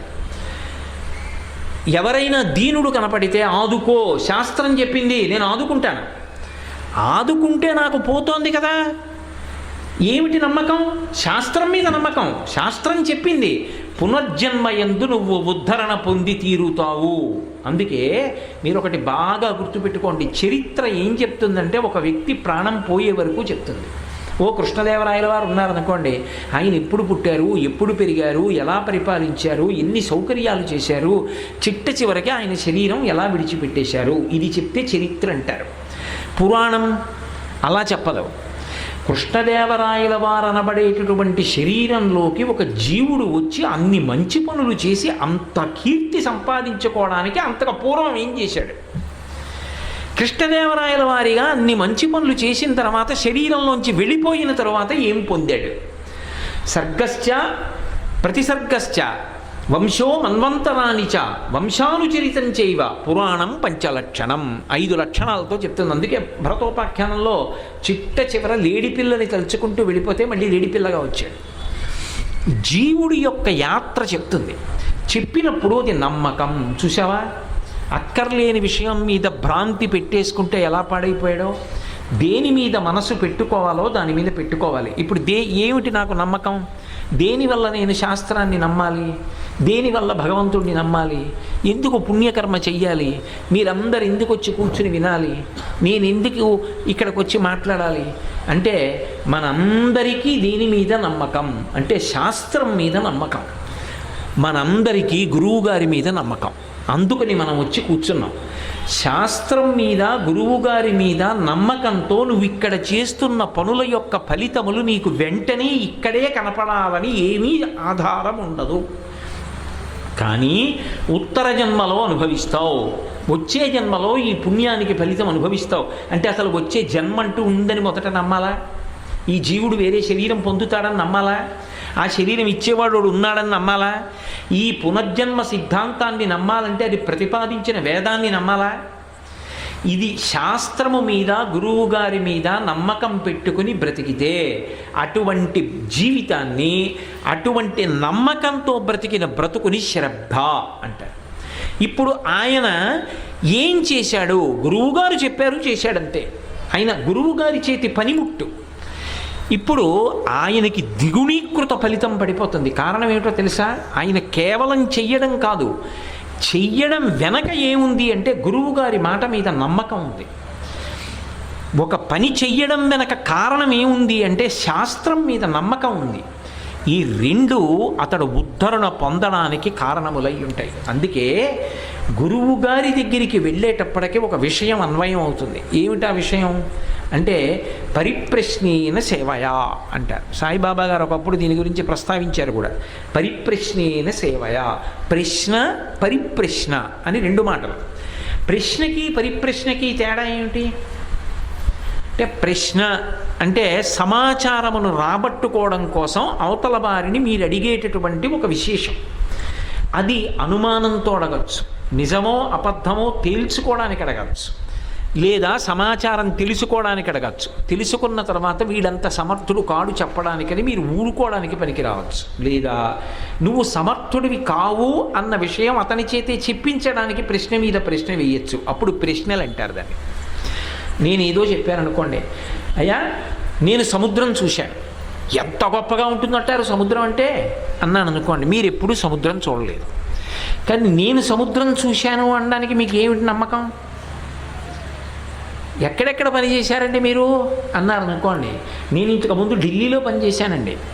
అలాగే నేను ఇంతకు పూర్వం దక్షిణ దేశంలో హైదరాబాద్లో పనిచేశాను. ఇంతకుముందు నేను నిడదవోలులో పనిచేశాను. ఈ 3 చోట్ల నేను ఉద్యోగం చేశానండి అన్నాను అనుకోండి. కాకినాడలో లేను అనుకోండి, అందాక కాకినాడలో లేకుండా నేను ఈ మాటలు మీతో ప్రస్తావన చేసేటప్పటికీ నేను ఎక్కడో వేరొక చోట ఉన్నాను, వేరొక ఊళ్ళో, కోయంబత్తూరులో ఉన్నాను అనుకోండి. ఉండి ఈ మాట చెప్పాను, మీకు వెంటనే ఓ అనుమానం వస్తుంది. వీడు ఉద్యోగం చేసింది ఢిల్లీలో, వీడు ఉద్యోగం చేసింది హైదరాబాదులో, వీడు ఉద్యోగం చేసింది నిడదవోలులో, వీడు సముద్రం ఎక్కడ చూశాడు అసలు అని. అయ్యా సముద్రం ఎక్కడ చూసేవారు మీరు మరి అన్ని మాటలు అంటే? భలేవారే, ఢిల్లీలో చూడకపోవడం ఏంటండి, ఢిల్లీలో రోజు వెళ్ళేవాడిని సముద్రం రోడ్డుకే అన్నాను అనుకోండి. మీకు వెంటనే ఓ విషయం అర్థమైంది, అబద్ధం చెప్తున్నాడు, ఢిల్లీలో సముద్రం లేదు.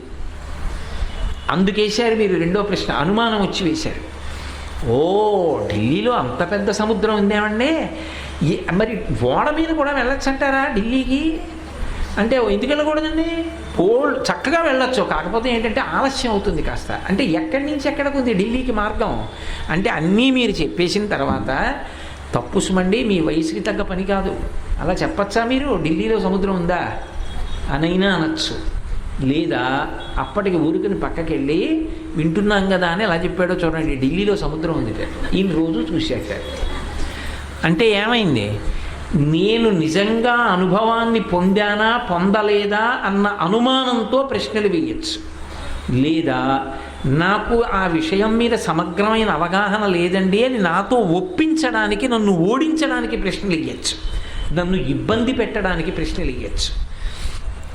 పరిప్రశ్న అంటే అందుకోసం మీరు పరిప్రశ్న ఎందుకు చేస్తారో తెలుసా?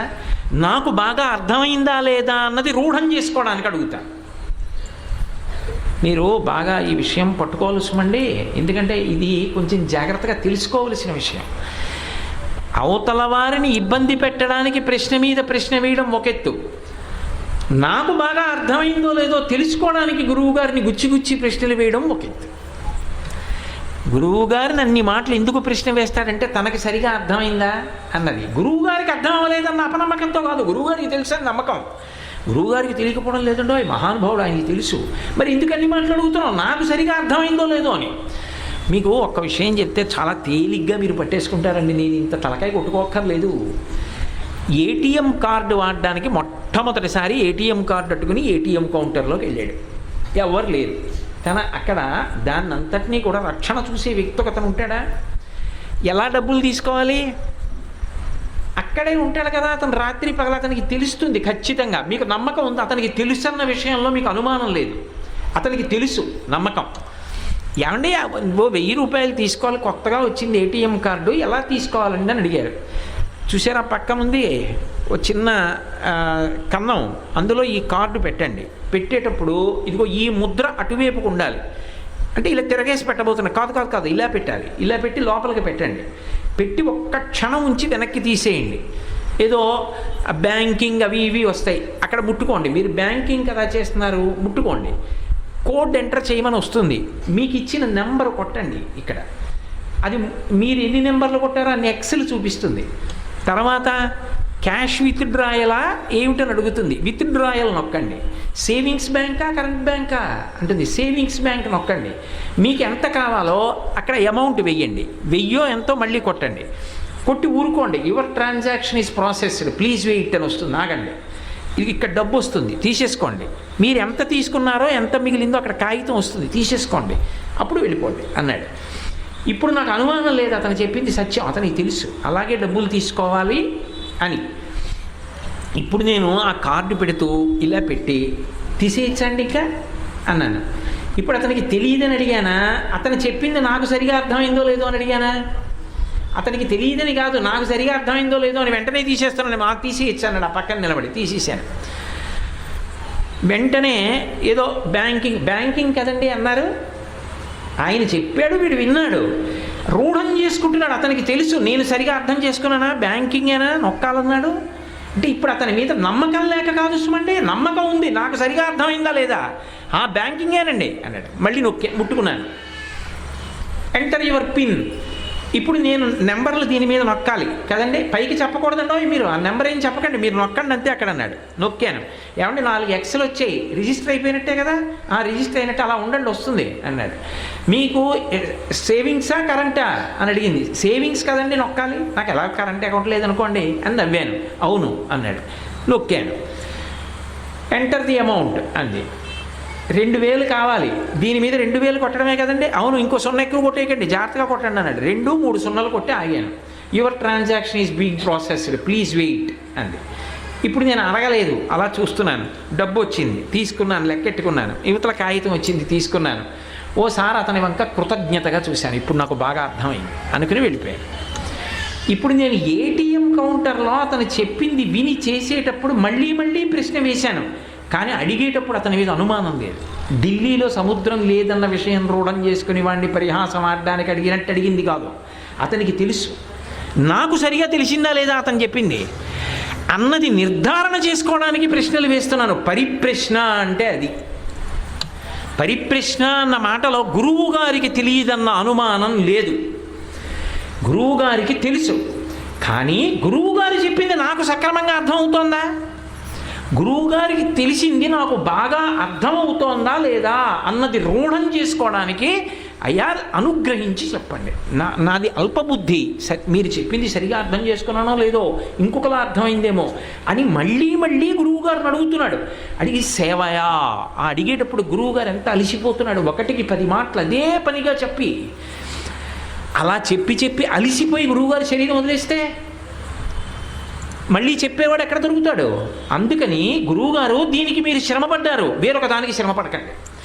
మీకు కూరల కోసం మీరు పరిగెత్తకండి. మీరు కూరలకి పరిగెత్తి ఉపన్యాసానికి పరిగెడితే మేమెందుకు? కూరలు మేము తెచ్చి పెడతాం. సేవయా మీరు బడలిపోకండి, మీరు పడుకోండి. గురువుగారు కాసేపు కాళ్ళు పడతాం, మీ కాళ్ళకి బడలిక తీరుతుంది, నొప్పి తగ్గి నిద్రపోండి. గురువుగారు మీరు లేచి స్నానం చేసి వచ్చేటప్పటికి ముందు స్నానం చేసి మీ పూజకి అది తుడిచిపెడతాను. ఎందుకని? పరిప్రశ్నేన, గురువుగారికి సత్యము గురించి తెలుసు, ఆయన అనుభవించారు. ఆయన్ని సేవించి ఆయనకి తెలిసి ఉన్నది నాకు సరిగా తెలుస్తోందా లేదా మళ్ళీ మళ్ళీ అడిగి తెలుసుకుంటాను. గురువుగారు డస్సిపోయేలా అడగడు. అందుకే గురువుగారిని రక్షించుకుని ఆయన శరీరాన్ని కాపాడుకుని ఆయన ఇప్పుడు చెప్పడానికి ప్రశాంతంగా కూర్చునున్నారన్నప్పుడు గురువుగారి దగ్గర ఎంతో మర్యాదతో కూర్చుని ఆయన్ని సేవించి, అయ్యా నాకు అర్థమైంది, సరిగానే అర్థమైందా, మీరు నిన్న ఇది కదా చెప్పారు అని అడుగుతాడు. అడిగినప్పుడు గురువు మళ్ళీ మళ్ళీ చెప్తుంటాడు, రూఢమై నాటుకుంటుంది. అది పరిప్రశ్నేన సేవయా. ఇలా పరిప్రశ్న చెయ్యడానికి ప్రాతిపదిక ఏమిటి? శ్రద్ధ. గురువుగారికి తెలుసు, అది సత్యం. అంటే ఇప్పుడు అసలు ముందు గురువుగారి మాట సత్యము అనడానికి ముందేమిటుంది? మీకు విశ్వాసం ఉంది, అది అచంచలము. గురువుగారు చెప్పింది సత్యమా అసత్యమా అన్న మాట లేనే లేదు. గురువుగారు చెప్పారు సత్యం అంతే. ఇంకా గురువుగారి నేటి వెంట వచ్చింది అది సత్యం అంతే. ఇంకా ఆ నమ్మకం శిష్యుడికి ఉంది. ఆ అచంచల విశ్వాసము ఏర్పడితే ఒంటి కంటి ప్రయాణం అంటారు దాన్ని. ఒక్క కన్నే పనిచేస్తోంది, రెండో కన్ను పనిచేయట్లేదు. ప్రయాణం మొదలెట్టాడు. ఎగుడు దిగుళ్ళు సరిగ్గా తెలుస్తాయా? ఈ కన్ను పనిచేసి ఈ కన్ను పనిచేయట్లేదు అనుకోండి, ఇటువైపు నుంచి వచ్చేవి కనపడతాయి, ఇటు నుంచి ఏదైనా వస్తోంది అనుకోండి తెలియదు. ఒక కన్ను అంధకారంలో ఉంటే ఒక కంటితో ప్రయాణం ఎలా కుదురుతుంది బ్రహ్మాన్ని తెలుసుకోవడానికి? ఎక్కడ గురువుగారి మీద నమ్మకం ఉందో అది శ్రద్ధ అని నేను అస్తమానం అంటున్నాను కదా. శాస్త్రస్యా గురువాక్యస్యా సత్యబుద్ధ్యావధారణ సా శ్రద్ధా గణితా సిద్భి యయా వస్తూపలభ్యతే. గురువుగారు చెప్పినది సత్యం, ఇది మొదటి కన్ను శ్రద్ధ. ఎప్పుడైతే గురువుగారు చెప్పినది సత్యమో మీకు శ్రద్ధ వచ్చిందో రెండో కన్ను తనంత తానొస్తుంది, వినయం. ఎందుకనో తెలుసా? మహానుభావుడు ఆయన చెప్తున్నాడు, అది సత్యం, మనం ఆ మార్గంలో వెళ్ళాలి. ఇటువంటి మహానుభావుడు చెప్పినప్పుడు నేను ఉపయోగించుకోకపోతే నా బతుకు ఏమైపోతుంది? మనుష్య జన్మలోకి వచ్చి ఇటువంటి గురువు దొరకడం నా అదృష్టం. ఈ గురువు గారు చెప్పినప్పుడు నేను సేవించి వారు చెప్పిన మార్గంలో వెళ్ళాలి. ఈయన కన్నా నాకు గొప్పవాడు లోకమునందు లేడు. ఈ లోకంలో నాకు గొప్పవాడు అన్న మాట ఏదైనా ఉంటే అది అన్వయం కళ్ళు మూసుకుని ఎవరి పట్ల? గురువు పట్ల. ఆయన కన్నా అధికుడు లేడు. నాకు కారుంది, గురువుగారికి లేదు, అందుకని గురువుగారు నాకన్నా తక్కువ, అన్వయం అవదు. నాకు డబ్బుంది, గురువుగారికి నాకున్నంత డబ్బు లేదు, గురువుగారు నాకన్నా పేదవాడు, అన్వయం అవదు. నేను గురువుగారి కన్నా పొడుగు, గురువుగారు నాకన్నా పొట్టి, అన్వయం అవదు. నాకు బలవంతుణ్ణి, గురువుగారికి అంత బలం లేదు, అన్వయం అవదు. నా దగ్గర 2 మేడలు ఉన్నాయి, గురువుగారికి లేవు, అన్వయం అవ్వదు. మరి ఎలా అన్వయం అవ్వదు? ఎందుచేత వినయం నీకు అంటే నాకున్నవి ఏవైనా ఆయన అనుగ్రహంతో ఉన్నాయి. ఆయన కన్ను ఎర్ర చేశాడా ఇవన్నీ కొట్టుకుపోతాయి. ఆయన అనుగ్రహం నేను అనుభవిస్తున్నవన్నీ. ఇప్పుడు నువ్వు ఏమున్నాయన్నది కాదు, ఏవి ఉన్నా ఆయన అనుగ్రహంతో ఉన్నాయి. అప్పుడు గురువు దగ్గర చేతులు కట్టుకొని నీ అంత నువ్వు ఆ వినయంతో తల ఉంచుకుని నిలబడతావు. గురువు చెప్పింది వినడమే తప్ప గురువుకి చెప్పే ప్రయత్నం చెయ్యవు, గురువు దగ్గర మాట్లాడవు. ఎందుకని?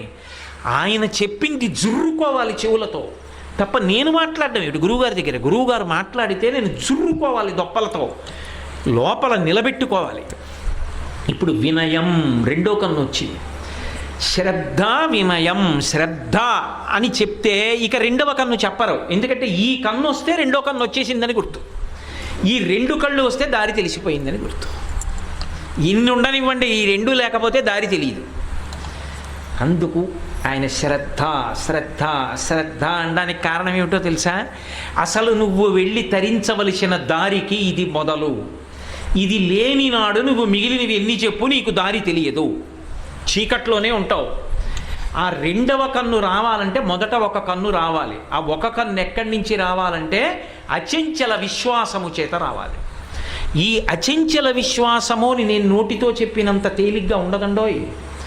గురువుకుండే లక్షణం ఏమిటంటే ఒక్కొక్కసారి శిష్యుణ్ణి పరీక్షిస్తాడు, మనసులో విసుగు పుట్టేటటువంటి పనులు చేస్తాడు. ఏంటి గురువుగారు ఇలాగా చికాగ్గా చిన్నపిల్లాళ్ళ ఇలా ప్రవర్తిస్తారు, నన్ను ఇబ్బంది పెట్టేస్తున్నారు అని ఇంటికి వెళ్ళినా కూడా విసుక్కుంటాడు. ఇంటికి వెళ్ళి విసుక్కుంటాడు, గురువుగారు ఉన్న చోటికి వస్తూ విసుక్కుంటాడు. ఇవాళ ఏం తినేస్తారో ఏమిటో అని విసుగు కలిగేటట్టుగా ప్రవర్తిస్తాడు గురువు. ఎందుకో తెలుసా? ఎంతవరకు నిలబడగలవు, ఎంతవరకు విశ్వాసం ఉంది. నాతో గురువుగారు ఇలా ప్రవర్తించడం వెనక ఏదో ఉంది, వారు నన్ను అనుగ్రహించడానికే చేస్తున్నారు అని నిలబడగలవా? పరిశీలిస్తారు. అందరితో సమాన స్థాయి ఉండదు. నిన్ను బాగా పైకి ఎక్కించాలనుకున్నప్పుడే అటువంటి పరీక్ష పెడతాడు గురువు. అది తట్టుకోవాలి. అందుకే ఈశ్వర పరీక్ష ఎలా ఉంటుందో గురువు పరీక్ష దేని విషయంలో ఉంటుందంటే, ఆ అచంచల విశ్వాసము నీకున్నదా లేదా ఒక్క చూపు చేత గురువు నిర్ణయించగలడు. ఆయన తెలుసుకోలేడు అనుకుంటే అమాయకత్వం. ఎందుచేతనో చెప్పనా? ఉపనిషత్తుల్లో ఒక కథ ఉంది. మీరు ఎప్పుడైనా ఉపనిషత్తుల్ని వాటిని పరిశీలనం చేస్తే ఇటువంటివి మీకు ఎన్నో దృష్టాంతాలు కనపడతాయి. జాబాలి సత్యకాముడు అని ఒక మహాగురువు, మహానుభావుడు, ఎందరో శిష్యులు ఉండేవారు ఆయన దగ్గర. గురుపత్ని అన్నం పెట్టేది పిల్లలందరికీ. అందుకే గురుపత్ని అంటే తల్లి. గురుపత్నిని అమ్మా అని పిలుస్తారు. వయసుతో సంబంధం ఉండదు.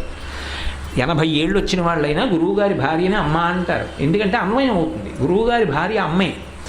గురువుగారి భార్య ఉన్నది అంటే అమ్మ ఉన్నట్టే. గురువుగారి భార్య చేత్తో ఏదైనా పెట్టింది అంటే అమ్మ పెట్టినట్టే. గురుపత్ని గురువుతో సమానురాలు. కాబట్టి గురుపత్ని అన్నం పెడుతోంది. గురువు అన్నం చేత పెరుగుతున్నటువంటి శరీరము ఇక మళ్ళీ పుట్టవలసిన అవసరం లేని జ్ఞానం ఇస్తున్నాడు. శిష్యులందరినీ కూర్చోబెట్టుకుని పాఠం చెప్తూ ఉంటాడు. ఎంతమంది? కొన్ని వందల మంది శిష్యులు సత్యకాముడి దగ్గర. అందరినీ కూర్చోబెట్టుకుంటాడు. కూర్చోబెట్టుకుని పాఠం చెప్తూ ఉంటాడు. చెప్తున్నప్పుడు ఉపకోసలుడు అని ఒక శిష్యుడు ఆయన వచ్చి కూర్చునేవాడు. కూర్చోగానే సహనా వబతో అని పాఠం మొదలు పెడుతూ ఇలా చూసేవాడు. ఉపకోశలుడు నువ్వు లే అనేవాడు. లేచేవాడు. ఇలా రా అనేవాడు. వచ్చేవాడు. వెళ్ళి అగ్నులు రక్షించు అగ్నిశాలలో అనేవాడు. నిత్యాగ్నిహోత్రీకుడు. త్రేతాగ్నులు ఉంటాయి 3 అగ్నిహోత్రాలు. ఆ 3 అగ్నిహోత్రాలని రక్షించి వెళ్ళు అనేవాడు. ఆ పిల్లాడు వెళ్ళి అందులో ఊక వేస్తూ ఉండాలి. సమిధాదానం అని చెప్పి సమిధలు వేస్తూ ఉండాలి. గురువుగారి శాసనం కాదు, గురువుగారి మాట సలహా కాదు, గురువుగారిది శాసనం. ఇది మీరు అది శ్రద్ధ అన్న మాటకు అర్థం. గురువుగారు ఒక మాట అన్నారనుకోండి, శాసనం. గురువుగారు పిలిచి నాన్న ఇలా చెయ్యి, ఎందుకు గురువుగారు ఆ మాట లేదు, చేసేస్తాడంతే. ఎందుకంటే గురువు శాసకుడు. నా జీవితంలో నన్ను శాసించగలిగిన వాడు ఎవరైనా అంటే గురువుగారే. రేపు నా గురువుగారు పిలిచి నీ ఉద్యోగానికి రాజీనామా చేసేయి అన్నారనుకోండి, గురువుగారు ఎలా ఉండదు, చేసేయడం అంతే. ఈ విషయం ఆ నమ్మకం ఉన్న వాళ్ళ గురించి నేను ప్రస్తావిస్తున్నాను సుమండి. ఎలా అన్నారనుకోండి, ఇంకా కొంత నలుగుడు ఉందన్నమాట, ఇంకా కొంత బాగా రాటు తేలవలసిన అవసరం ఉంది. అగ్నిశాలకి వెళ్ళిపోయాడు ఉపకోసలుడు. ఇలా ఎన్నేళ్ళు? ఒక్కరోజు పాఠం విననివ్వాల ఉపకోసలుడిని. ప్రతిరోజు పాఠం వినడానికి వచ్చేవాడు. అగ్నిశాలకి వెళ్ళు, కట్టెలు పట్టరా, ఆవులు వెంట వెళ్ళు. ఇక్కడ పాఠం అయిపోయే వరకు పాఠానికి రాకుండా పని చెప్పేవాడు. ఆయన పని చేసుకొచ్చేటప్పటికి ఇక్కడ పాఠం అయిపోయేది. ఇలా 12 సంవత్సరములు తిప్పాడు. ఓం మొదలుపెట్ల. మిగిలిన శిష్యులకి సమావర్తనం అయిపోయింది, స్నాతకం అయిపోయింది. స్నాతకము సమావర్తనము అని 2 మాటలు. స్నాతకము అంటే గురువుగారి దగ్గర విద్యాభ్యాసం పూర్తయిపోయింది అనుకోండి, స్నాతకోత్సవం అంటారు. గురువుగారు నాన్న నేను చెప్పేదంతా నీకు చెప్పేశాను రా అని చెప్పి గురుముఖత వచ్చినదేదో అదే విద్య పూర్తి చేసేసి సమావర్తనము, తిరిగి ఇంటికి వెళ్ళిపో అని ఇంటికి పంపించేస్తారు. ఇన్ని వందల మంది శిష్యులు, ఇన్ని వేల మంది అన్నీ నేర్చుకుని గురువుగారికి నమస్కారం చేసి వెళ్ళిపోతున్నారు. ఉపకోశలుడు వాళ్ళందరితో వచ్చాడు. అక్షరం మొక్క నేర్చుకోవాలి. ఎందుకని? ఉంటే అగ్నిశాలలో ఉంటాడు, లేకపోతే గురువుగారు చెప్పిన పనుల మీద తిరుగుతుంటాడు.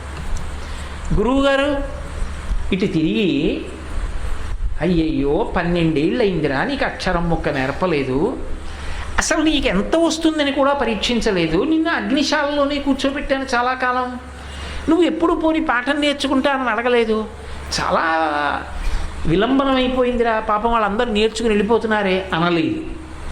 పోనా మాట అంటే చూడండి, ఓ మాట అంటారు, ఒక్క మాట అంటే ఓదార్పు కదండి అంటారు. అనలేదు గురువుగారు. మీరు జాగ్రత్తగా పట్టుకోవాలి, అది పరీక్ష అంటే. నీకేమైనా క్లేశం కలుగుతోందా, ఇబ్బందిగా ఉందా అని అడగడు. ఎంత నిలబడగలవు పరీక్ష చేస్తాడు. అడగలేదు గురువుగారు. శిష్యుడు చెప్పలేదు. పరమ సంతోషంగా నవ్వుతూ నిల్చున్నాడు. ఇన్ని వేల మంది వెళ్ళిపోతున్నారు, స్నాతకం చేసుకుని సమావర్తనం ఇంటికి వెళ్ళిపోతున్నారు. ఈయన అందరినీ పంపించి ఇటు చూశాడు. ఉపకోశలుడు నిల్చునున్నాడు. ఎలా? మంచి చిరునవ్వుతో సంతోషంగా నిల్చున్నాడు. గురువుగారు నాకు చెప్పలేదు గురువుగారు, మీరు గురువుగారు నన్నే బాధ పెట్టారు గురువుగారు అనలేదు శిష్యుడు. ఇలా చూసి జాబాల సత్యకాముడు అన్నాడు, ఇక్కడ నిల్చున్నావే, అగ్నిశాలకి వెళ్ళు, అగ్నులను రక్షించు అని వెళ్ళిపోతున్నాడు. గురుపత్ని తట్టుకోలేకపోయింది. ఇన్నేళ్ల నుంచి చేయిస్తున్నాడా, ఇంతమంది వెళ్ళిపోయారా, ఒక్క మాట అడగలేదా, చేతులు కట్టుకుని నిల్చున్నాడా, మనసులో అన్యభావన లేదా, చిరునవ్వు నవ్వుతున్నాడా, అయినా కూడా పాఠం చెప్పకపోగా పోన్లేరా రేపటి నుంచి నీకు మొదలెడతానంటలేదా, ఇంకా నిల్చున్నావే, అగ్నిశాలకు వెళ్ళి వెళ్ళిపోతున్నాడా. గురుపత్నికి కోపం వచ్చింది. ఎవరి మీద? శిష్యుడి మీద కాదు, గురువు గారి మీద. భర్త మీద కోపం వచ్చింది. తిన్నగా వెళ్ళింది. వెళ్ళి భర్తకి ఎదురెళ్ళి ఆగండి అది. ఏమన్నాడు ఆయన? ఇందులో మళ్ళీ విచిత్రం ఉంటుంది. పాతివ్రత్యంలో 2 రకాలు ఉంటాయి. అంటే ఇద్దరు పతివ్రతలే, ఒక్కొక్కరు భర్త ఏం చెప్తే అదే చేస్తారు. ఇంకా అందులో యుక్తాయుక్తములను ఆలోచించారు. మీరు చూడండి, మహాతల్లి భర్త గారు ఆఖరికి కుష్ఠరోగంతో ఉంటే ఎంతో సేవ చేసిందో ఇల్లాలు. ఇంత చేసిన తర్వాత ఆయన పరకాంత ఒక వేశ్య యొక్క పొందు అడిగాడు, తట్టలో పెట్టి తీసుకెళ్ళింది. భర్త ఏం చెప్తే అదే. మహాపతివ్రతలు, నేనేం దోషం పట్టట్లేదు, వాళ్ళకి భర్త చెప్పింది చేయడం. ఇంకొకరు ఉంటారు, వాళ్ళు ఏమిటంటే ధర్మశాస్త్రం మొదలైనవి తెలిసిన వాళ్ళు భర్త పొరపాటు చేశాడేమో అనిపిస్తే దిద్దడానికి ప్రయత్నిస్తారు. ఇది ఇలా ఎందుకు చేశారు, ఇలా చేయకూడదు కదా, ఇలా చేయండి అని చెప్తారు. ధిక్కరించడం కాదు, శాస్త్రాన్ని ప్రతిపాదిస్తారు. సీతమ్మ తల్లి రామాయణంలో అరణ్యవాసంలో రాముడిని అడిగింది, నువ్వు అరణ్యవాసానికి వచ్చిన వాడివి ఎందుకు అనవసరంగా ధనస్సు బాణాలు తెచ్చావు, ఎందుకు రాక్షస సంహారం చేస్తానని ఋషులకి మాటిచ్చావు, ఇక్కడ అరణ్యవాసం చేసి వెనక్కి వెళ్ళిపోవడం మానేసి ఇప్పుడు రాక్షసుల్ని చంపవలసిన పని మనకేమిటి, అరణ్యవాసంలో ఇలా ప్రాణి సంహారం చేయడం మనకు అవసరమా, ఇన్ని ప్రశ్నలు వేసింది ఆవిడ. అంటే సీతమ్మ పతివ్రత కాదా? వాళ్ళు శాస్త్రాన్ని తెలుసుకుని ప్రతిపాదన చేస్తారు. కొంతమంది ప్రతిపాదన చేయరు. రెండో కోవకి చెందింది ఈ జాబాల సత్యకాముడి భార్య. ఆవిడ గురువుగారికి ఎదురెళ్ళండి, 1 రోజు కాదు, 2 ఏళ్ళు కాదు, 12 ఏళ్ళు పాఠం చెప్పలేదు. వాడు 12 ఏళ్ళు ఒక్క మాట అనలేదు. పక్క పిల్లలతో అనలేదు, అమ్మ చూడండి అమ్మా నాకు గురువుగారు పాఠం చెప్పట్లేదమ్మా అనలేదు. మీ మీద ఒక్క మాట అనలేదు. ఇన్ని వేల మంది 12 ఏళ్ళు మీ దగ్గర చదువంతా నేర్చుకుని సమావర్తనం చేసి వెళ్ళిపోతుంటే వాడు చేతులు కట్టుకుని నవ్వుతూ నించున్నాడు. వాడిని మళ్ళీ అగ్నిశాలకు వెళ్ళమని వెళ్ళిపోతున్నారు. మీరు చేసిన పనికి మీకు సంతోషంగా ఉందేమో, మిమ్మల్ని ఎవ్వరూ ఏమీ అనరని అనుకుంటున్నారేమో, మీరు రోజు ఆరాధన చేసే అగ్నిహోత్రం మిమ్మల్ని శపిస్తుంది ఏమనుకుంటున్నారో. శిష్యుడికి పాఠం చెప్పకపోతే ఇంతకన్నా పరీక్షించకూడదు, తప్పు. ఆయన ఏమీ అనలేదు, నవ్వి వెళ్ళిపోయాడు. ఎంత పరీక్ష అండి! మీరు గురువుల జీవిత చరిత్రలు చదివితే, గురు శిష్యుల యొక్క సంబంధాలు చదివితే అబ్బా ఇలా ఉంటాయా అనిపిస్తుంది. శాశ్రద్ధాగ దితాసిద్ధి. ఆ శిష్యుడు వెలుగొందుతాడు. అందుకే వెళ్ళిపోయాడు జాబాల సత్యకాముడు. వెళ్ళిపోయిన తర్వాత ఈయన అగ్నిశాలలో కూర్చుని ఇన్నాళ్ళు ఎప్పుడు బాధపడని వాడు బాధపడుతున్నాడు. కళ్ళుల నీరు వస్తూ బాధపడుతూ కూర్చున్నాడు. గురుపత్ని వచ్చింది. ఏరా నాన్న బాధపడుతున్నావు? కొడుకు కదండి, గురువుకి గురుపత్నికి శిష్యుడు కొడుకుతో సమానం. గురువుగారి శరీరం వదిలిపెట్టేస్తే గురువుగారి కొడుకు అంత్యేష్టి సంస్కారం ఎలా చేస్తాడో, ఆయన దగ్గర సంప్రదాయ శిష్యులు కూడా ఆయన అంత్యేష్టి సంస్కారంలో అలా పాలు పంచుకుంటారు. ఆయన ఉన్నతగతుల కోసం అలా చేస్తారు. గురువు అంటే గురువే, మహానుభావుడు గురువు అంటే. కాబట్టి ఎందుకురా కళ్ళమ్మ నీళ్లు పెట్టుకుంటున్నావు, ఇన్నాళ్ళు లేనిది పాఠం చెప్పలేదని బెంగ పెట్టుకుంటున్నావా నాన్న అంది. ఆయన లేచి నిలబడి గురుపత్నికి నమస్కరించి అన్నాడు, కాదమ్మా, నా కారణంగా మీ ఇద్దరి మధ్య విభేదం వచ్చిందేమో అని బెంగ పెట్టుకున్నానమ్మా అన్నాడు. ఎప్పుడూ వినలేదమ్మా మీ ఇద్దరు అలా మాట్లాడుకోవడం. నాకు గురువుగారు పాఠం చెప్పలేదని మిమ్మల్ని అగ్నిహోత్రం క్షమించదన్నారు కదా, అమ్మ మీరు అలా గురువుగారిని అండని నేను చూడలేదమ్మా, నా కారణంగా గురువుగారిని అన్నారే, గురువుగారి మనసు ఎంత బాధపడుతోందో, మీ మనస్సు ఎంత బాధపడుతోందో దానికి నేను కారణం అయ్యాను కదూ, అందుకు బాధపడుతున్నానమ్మా. నాకు పాఠం చెప్పలేదని కాదమ్మా, గురువుగారు చెప్పింది చేయడం నాకు చాలమ్మా, అదే నాకు తృప్తి. అన్ని వేల మందిని ఒకలా చూసిన వాడు ఈ ఒక్కరిని వేరుగా ఎందుకు చూస్తున్నాడు గురువు? అది పరీక్ష అంటే. ఏదో అనుగ్రహం ఇవ్వాలనుకున్నాడు, అర్హుడేనా? ఇవ్వచ్చా? అర్హత లేకుండా ఇచ్చేస్తున్నానా? అర్హత నిలబెట్టుకోగలడా? పాత్రత ఉన్నవాడైనా ఇవ్వచ్చా అంత అనుగ్రహం?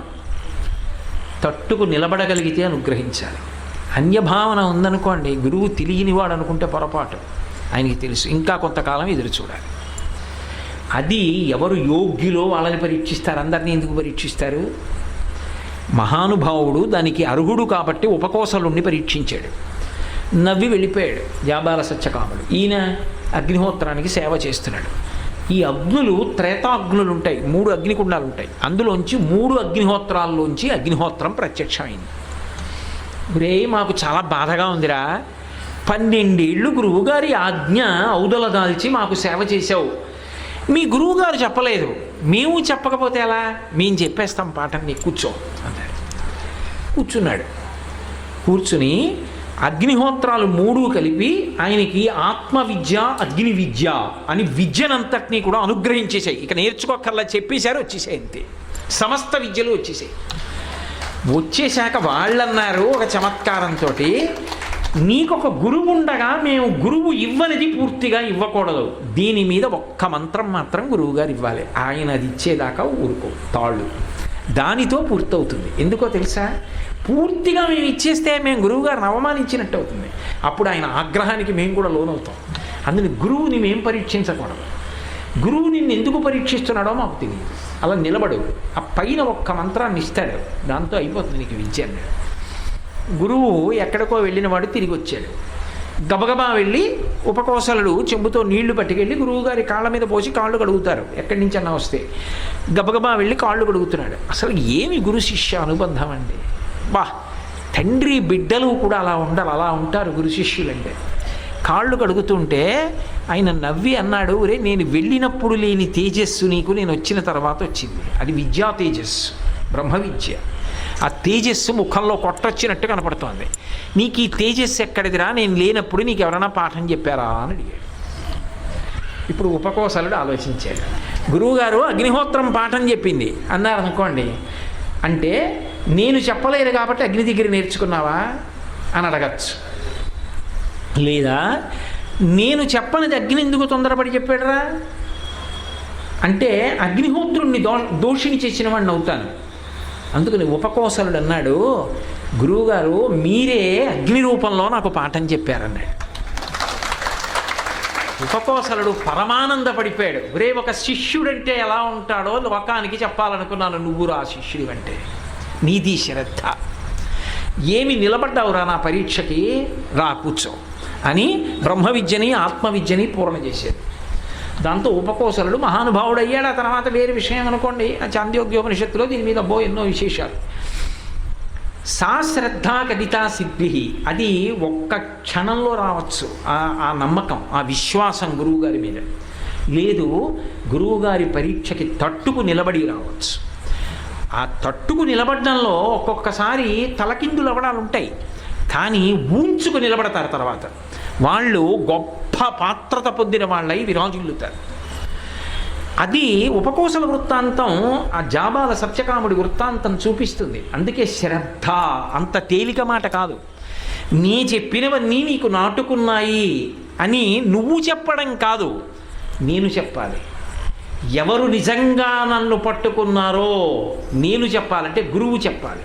ఇప్పుడు చెప్పండి, బాబాగారిని వీళ్ళు పట్టుకున్నారు అని ఎవరు చెప్పగలరు? బాబాగారు చెప్పగలరు. శ్రద్ధ, సా శ్రద్ధ కదితా సిద్ధి.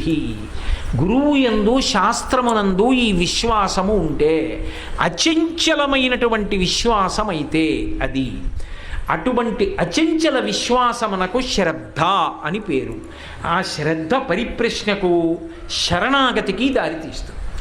గురువుకి భగవంతుడికి శ్రద్ధ విషయంలో ఒక ప్రధానమైన భేదం వచ్చేస్తుంది.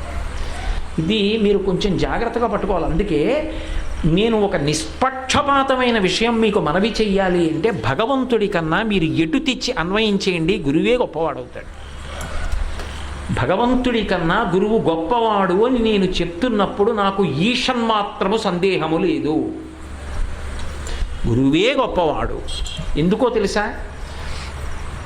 భగవంతుణ్ణి పట్టుకునేటటువంటి మార్గాలు రెండు ప్రధానంగా ప్రతిపాదిస్తారు.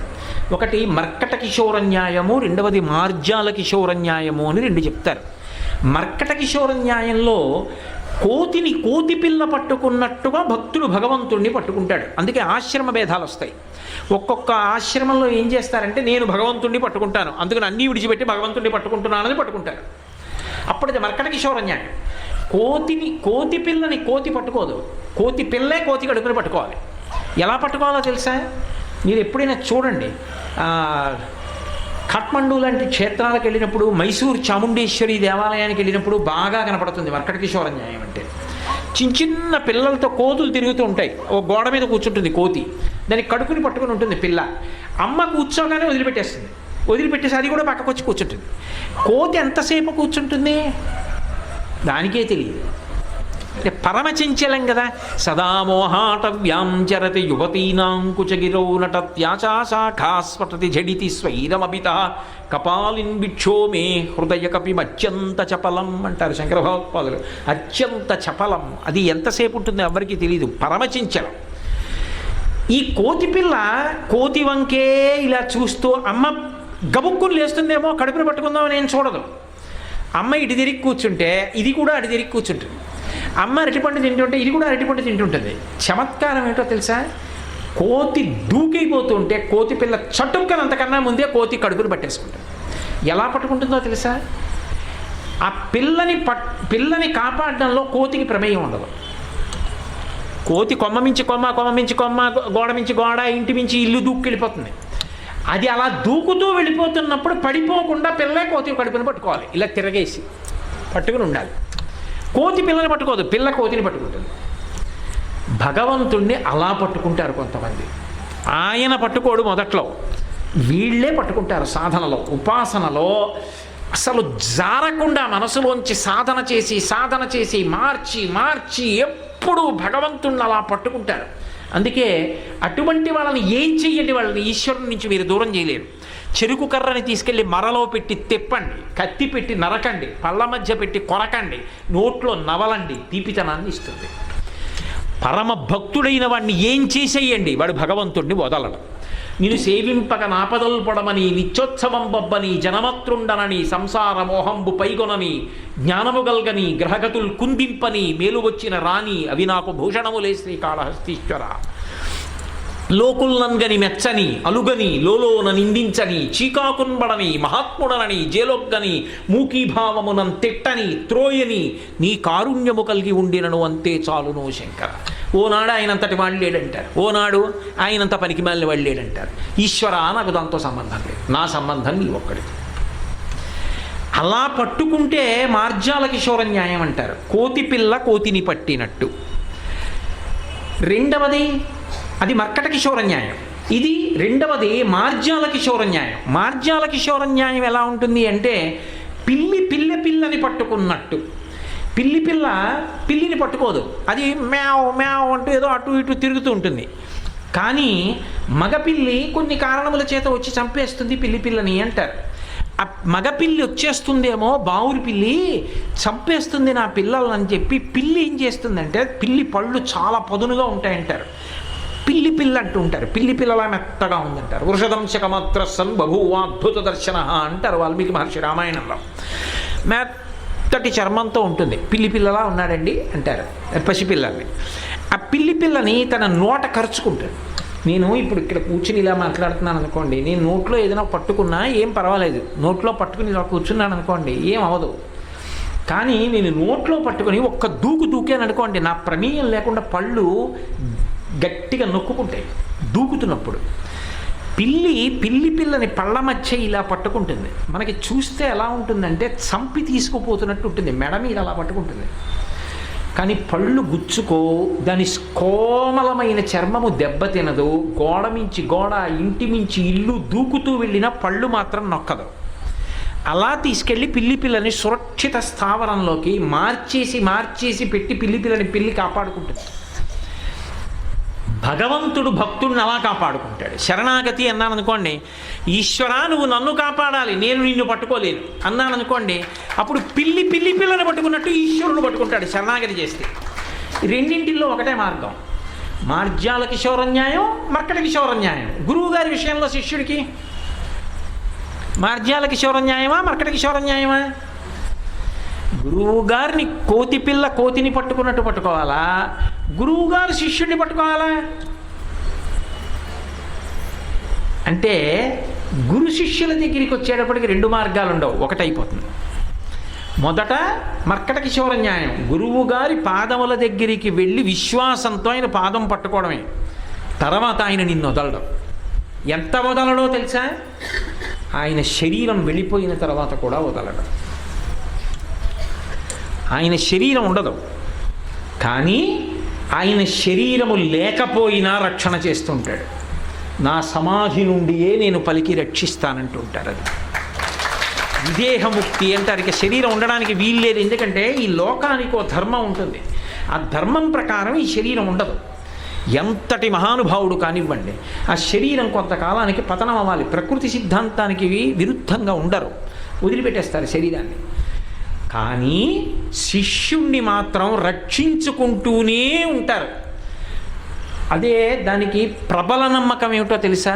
నేను ఒక మహానుభావుణ్ణి ఎప్పుడూ గురువుగా నమ్ముకుని ఉన్నాను అనుకోండి, నేను దీని మీద ఏం మాట్లాడాలి అని నాకు అనుమానం వచ్చి, నాకు ఏం మాట్లాడాలి, ఏం చెప్పాలో నాకు తెలియట్లేదే ఇవాళ సభలో అని నేను అనుకున్నాను అనుకోండి, మీరు నన్ను నమ్మండి, నేను ఏం చెప్పాలో ఆయన ఏదో ఒక రూపంలో నాకు చెప్తారు వచ్చి.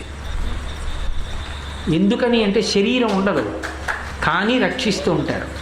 అలా ఎన్నో సందర్భాలలో స్వప్నంలోకి వెళ్ళి కూడా గురువులు కాపాడినటువంటి దృష్టాంతములు ఉంటాయి. అందుకే గురువు గారి శరీరం తర్వాత కూడా శిష్యులకి గురువుతో అనుబంధం అలాగే ఉండిపోతుంది. ఆయన మా గురువు గారు. ఆయన ఇవాళ శరీరం లేదని రక్షించలేని వాడు కాడు. శరీరము ఉన్నప్పుడు, శరీరము లేనప్పుడు కూడా గురువు యొక్క రక్షణ అలాగే ఉంటుంది.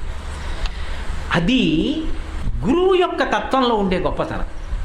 ఆయనకి మార్జాల కిశోర న్యాయమా, మర్కట కిశోర న్యాయమా అన్నది లేదు. ఒకసారి నువ్వు మర్కట కిశోర న్యాయంతో వెళ్ళి ఆయన పాదాలు పట్టుకుంటే చాలా, ఆ తర్వాత ఇంకా మార్జాల కిశోర న్యాయమే. ఆయన శరీరం పోయాక కూడా ఆయన నిన్ను పట్టుకునే ఉంటాడు, నిన్ను రక్షిస్తూనే ఉంటాడు, కాపాడుతూనే ఉంటాడు, ఉద్ధరిస్తూనే ఉంటాడు, మంచి మార్గంలో నడిపిస్తూనే ఉంటాడు. ఇది గురువు యొక్క వైభవం. ఇది తెలుసున్నవాడు ఏం చేస్తాడంటే గురువు ముందు శరణాగతి చేస్తాడు. శరణాగతి అంటే ఇక గురువు ముందు నాది అన్న మాట ఏది వాడరు, అన్నీ ఆయన అనుగ్రహమే. ఏది చెయ్యండి, మహానుభావుడు మా గురువు గారి అనుగ్రహం, ఆయన అనుగ్రహం చేత నేను ఈ పనులు చేయగలిగాను. అలాగని దాని అర్థం గురువుగారి ఇంటికి 100 మాటలు ఎడతారని మీరు అనుకోకూడదు. అలా గురువుగారి ఇంటికి వెళ్ళాలని ఏమి ఉండదు. గురువుకి తెలుసు అంతరంగంలో శిష్యుడేమిటో, శిష్యుడికి తెలుసు హృదయంలో గురువేమిటో. వాళ్ళిద్దరి అనుబంధం అలా. అప్పుడు అది బాహ్యానికి దొరకదు. ఎంత చమత్కారంగా ఉంటుందో తెలుసా? మీరు మామూలుగా చూశారనుకోండి, అందరికన్నా ధూర్తుడుగా ఆయనే కనపడతాడు. కొంతమంది రోజు గురువుగారి ఇంటికి వెళ్ళి నమస్కారం పెడతారు. అసలు వెలిగిపోతున్న శిష్యుడు ఉంటాడు, వాడు గురువుగారింటికి ఏడాదికి 2 మాటలు 3 మాటలు వెళ్తాడు. గురువుగారు ఎప్పుడు వాడి గురించి పరితపిస్తూ ఉంటారు. మరి వాడు ఎప్పుడు రాడు, 2 మాటలు 3 మాటలు వస్తాడంతే. శ్రద్ధ బహిర్గతమవ్వాలని నమ్మకము కూడా ఉండదు, సిద్ధాంతము లేదు. శ్రద్ధ బహిర్గతమవుతుందని నమ్మకం ఉండదు. అంటే నేను మీకు చెప్పగలుగుతున్నానో లేదో నాకే అనుమానంగా ఉంది. నేను ఒక ఆయన కనపడితే వెళ్ళి, అయ్యా నమస్కారం అండి, బాగున్నారా, మా అదృష్టం అండి మీ దర్శనం అవడం అని గబగబా కాళ్ళ మీద పడి నమస్కారాలు పెట్టాను. పెట్టకపోతే లేనిపోని గొడవ అని మనసులో అనుకుని పెట్టాను. ఇప్పుడు నేను పైకి పెట్టిన నమస్కారం మీకు కనపడింది, లోపల ఎందుకు పెట్టానో మీకు తెలుస్తుందా? శ్రద్ధ అనగలరా మీరు దాన్ని? ఆ శరణాగతి శ్రద్ధ కిందకు వస్తుందా? ఒక్కొక్కడిది చేయడు. కానీ చెయ్యని వాడిలో శ్రద్ధ గురువు పట్టుకుంటాడు. గురువుకు ఆ శక్తి ఉంటుంది. అది గురువు అంటే. సాశ్రద్ధ, నేను పట్టుకోగలను, నువ్వు కాదు. పట్టుకున్నాను పట్టుకోలేదు చెప్పేది నువ్వు కాదు. నువ్వు నన్ను పట్టుకున్నావో పట్టుకోలేదో నేను చెప్పవలసి. గురువు వైపు నుంచి ఎడుతుంది తీర్పు. అంతేగాని నేనండి పట్టుకున్నది కాదు, నువ్వేదా పట్టుకున్నది అని గురువుగారు చెప్పాలి. నేను మీకు ఒక ఉదాహరణ చెప్తా. శృంగగిరి పీఠాధిపత్యం వహించారు మహాపురుషులు. ఇప్పుడున్నారే భారతీతీర్థ మహాస్వామి, ఆయన ముందున్నటువంటి వారు భారతీతీర్థ మహాస్వామి వారి గురువు గారు అభినవ విద్యాతీర్థ మహాస్వామి. అభినవ విద్యాతీర్థ మహాస్వామి వారు ఒకప్పుడు దక్షిణ దేశంలో యాత్ర చేస్తున్నారు. ఆ దక్షిణ దేశ యాత్ర చేస్తున్నటువంటి సమయంలో ఆయన చంద్రమౌళీశ్వరారాధన చేస్తున్నారు. సాయంకాలం వేళ చేస్తుంటే ఒక వ్యక్తి పెద్ద గొడవ పడుతున్నాడు బయట. ఏమిటి గొడవ పడుతున్నారు అని ఆయన ఇలా చూశారు. చూస్తే అందరూ మిన్నకుండి ఇదేంటి ఎవరో బయట గొడవ పడుతున్నాడు అన్నట్టుగా సౌండ్ చేశారు. అన్నారు ఆయన, పంపించండి. అతను బూట్లు వేసుకున్నాడు, ప్యాంట్ వేసుకున్నాడు, చొక్కా వేసుకున్నాడు. గురువుగారి దర్శనానికి ఎడతానంటాడు చంద్రమౌళీశ్వరారాధన. ఆయన పీఠాధిపతి. వెళ్ళొచ్చా? సాధారణ నియమం కుదురుతుందా? పైన చొక్కా బనీను లేకుండా ఉత్తరీయం నడువు కట్టుకుని వెళ్ళాలి. బూట్లు వేసుకుని గురువుగారి దగ్గరికి వెళ్ళి చంద్రమౌళీశ్వరారాధనకి. ఆయన ఇలా అన్నారు. ఆయన్ని తీసుకొచ్చారు. ఆయన వచ్చి ఇలా నించున్నాడు. ఇలా చూశారు అభినవ విద్యాతీర్థ మహాస్వామి. ఇలా అనలేదు. చంద్రమౌళీశ్వరుడికి ఇలా అనలేదు. అలా కాసేపు నించున్నాడు, వెళ్ళిపోయాడు. మరునాడు మళ్ళీ వచ్చాడు.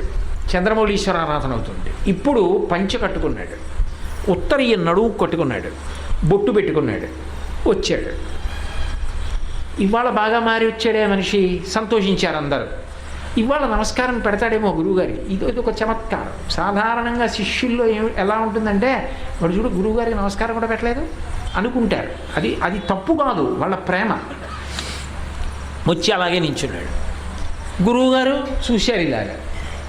ఇతను నమస్కారం పెట్టలేదు, ఇలాగే చూస్తూ నించున్నాడు. కొంతసేపు అయిపోయింది. చంద్రమౌళీశ్వర ఆరాధన అయిపోయింది. అభినవ విద్యాతీర్థ మహాస్వామి వారు లేచారు. ఇలా అన్నారు. వచ్చాడు, లోపలికి తీసుకెళ్ళి మంత్రోపదేశం చేశాడు. ఎవరు? పీఠాధిపతులు. ఉపదేశం తీసుకున్నాడు గురువుగారి దగ్గర. తీసుకున్న తర్వాత ఆయన అన్నారు, నిన్ననే ఎందుకు ఇలా రాలేదు అన్నారు. అంటే మీ వాళ్ళు రానివ్వలేదు, నన్ను అడ్డు పెట్టారు, మీరు నిన్న రాత్రి కలలో చెప్పారు కదా, అందుకని ఇలా వచ్చాను. అతనికి శ్రద్ధ అటువంటిది. అతనికి అభినవ విద్యాతీర్థ మహాస్వామి వారి మీద ఉన్న గురి అటువంటిది. అది ఎలా తెలుస్తుంది బయటికి? నేను ఇప్పుడు చెప్పిన దాన్ని బట్టి అయితే మీరు కాదు నేనైనా ఏమంటాం? అదేమిటండి బూట్లతో వెళ్ళడం ఏంటండి, నమస్కారం పెట్టడం ఏంటండి? ఒక్కొక్కసారి శ్రద్ధ పైకి దొరకదు, అతనికి తెలియదు అంతే. కానీ శ్రద్ధ తక్కువ మాత్రం కాదు. దిద్దారు, కల్లోకి వెళ్ళి చెప్పారు, ఇలా రాకు అని చెప్పారు, అలా వచ్చాడు. అతను ఇలా అనడు, కానీ అతనికి ఉన్నంత భక్తి, అతనికి ఉన్నంత నమ్మకం అక్కడున్న ఎవరికీ లేవని గుర్తు. తీసుకెళ్ళి ఉపదేశం చేసి పంపించారు. ఎవరికి తెలుసు మౌనంగా ఈ విషయం? ఒక్క గురువుకి తెలుసు. ఎలా తెలుసు? గురువు కనుక తెలుసు, అంతే. శిష్యుడి హృదయాన్ని పట్టుకోలేని అమాయకుడు గురువని మీరు నిర్ధారణ చెయ్యలేరు. శిష్యుడిని ఎలా ఉద్ధరించాలో తెలియని వాడు గురువు కాడు. శిష్యుడికి ఉండవలసింది గురువు గారి మీద పరమ విశ్వాసం, అంతే. అది ఒక్కొక్కనాడు ప్రకటనమవుతుందా శ్రద్ధారూపంలో? అంటే ప్రకటనము కాకపోవచ్చు, కాకపోయినా శిష్యుని యొక్క శ్రద్ధని మాత్రం గురువు పట్టుకోగలడు. ఇది శ్రద్ధ. ఆ శ్రద్ధ ఎక్కడ ఉందో అక్కడ గురువుగారి అనుగ్రహం ఉంటుంది. అది ఉన్న చోట గురువు పట్టుకోగలడు. వీడు పరమశ్రద్ధావంతుడు, వీడిని నేను అనుగ్రహించాలి, గురువు పట్టుకుంటాడు, పట్టుకుని అనుగ్రహిస్తాడు. ఆ సాశ్రద్ధ కలితా సిద్ధి యయా వస్తూపలభ్యతే. ఎవరికి గురువుగారి మీద అటువంటి అచంచలమైన విశ్వాసం ఉన్నదో వాడు గొప్ప ఉద్ధరణ పొందుతాడు. అందుకే ఒక్కొక్కసారి చమత్కారం ఏమిటో తెలుసా?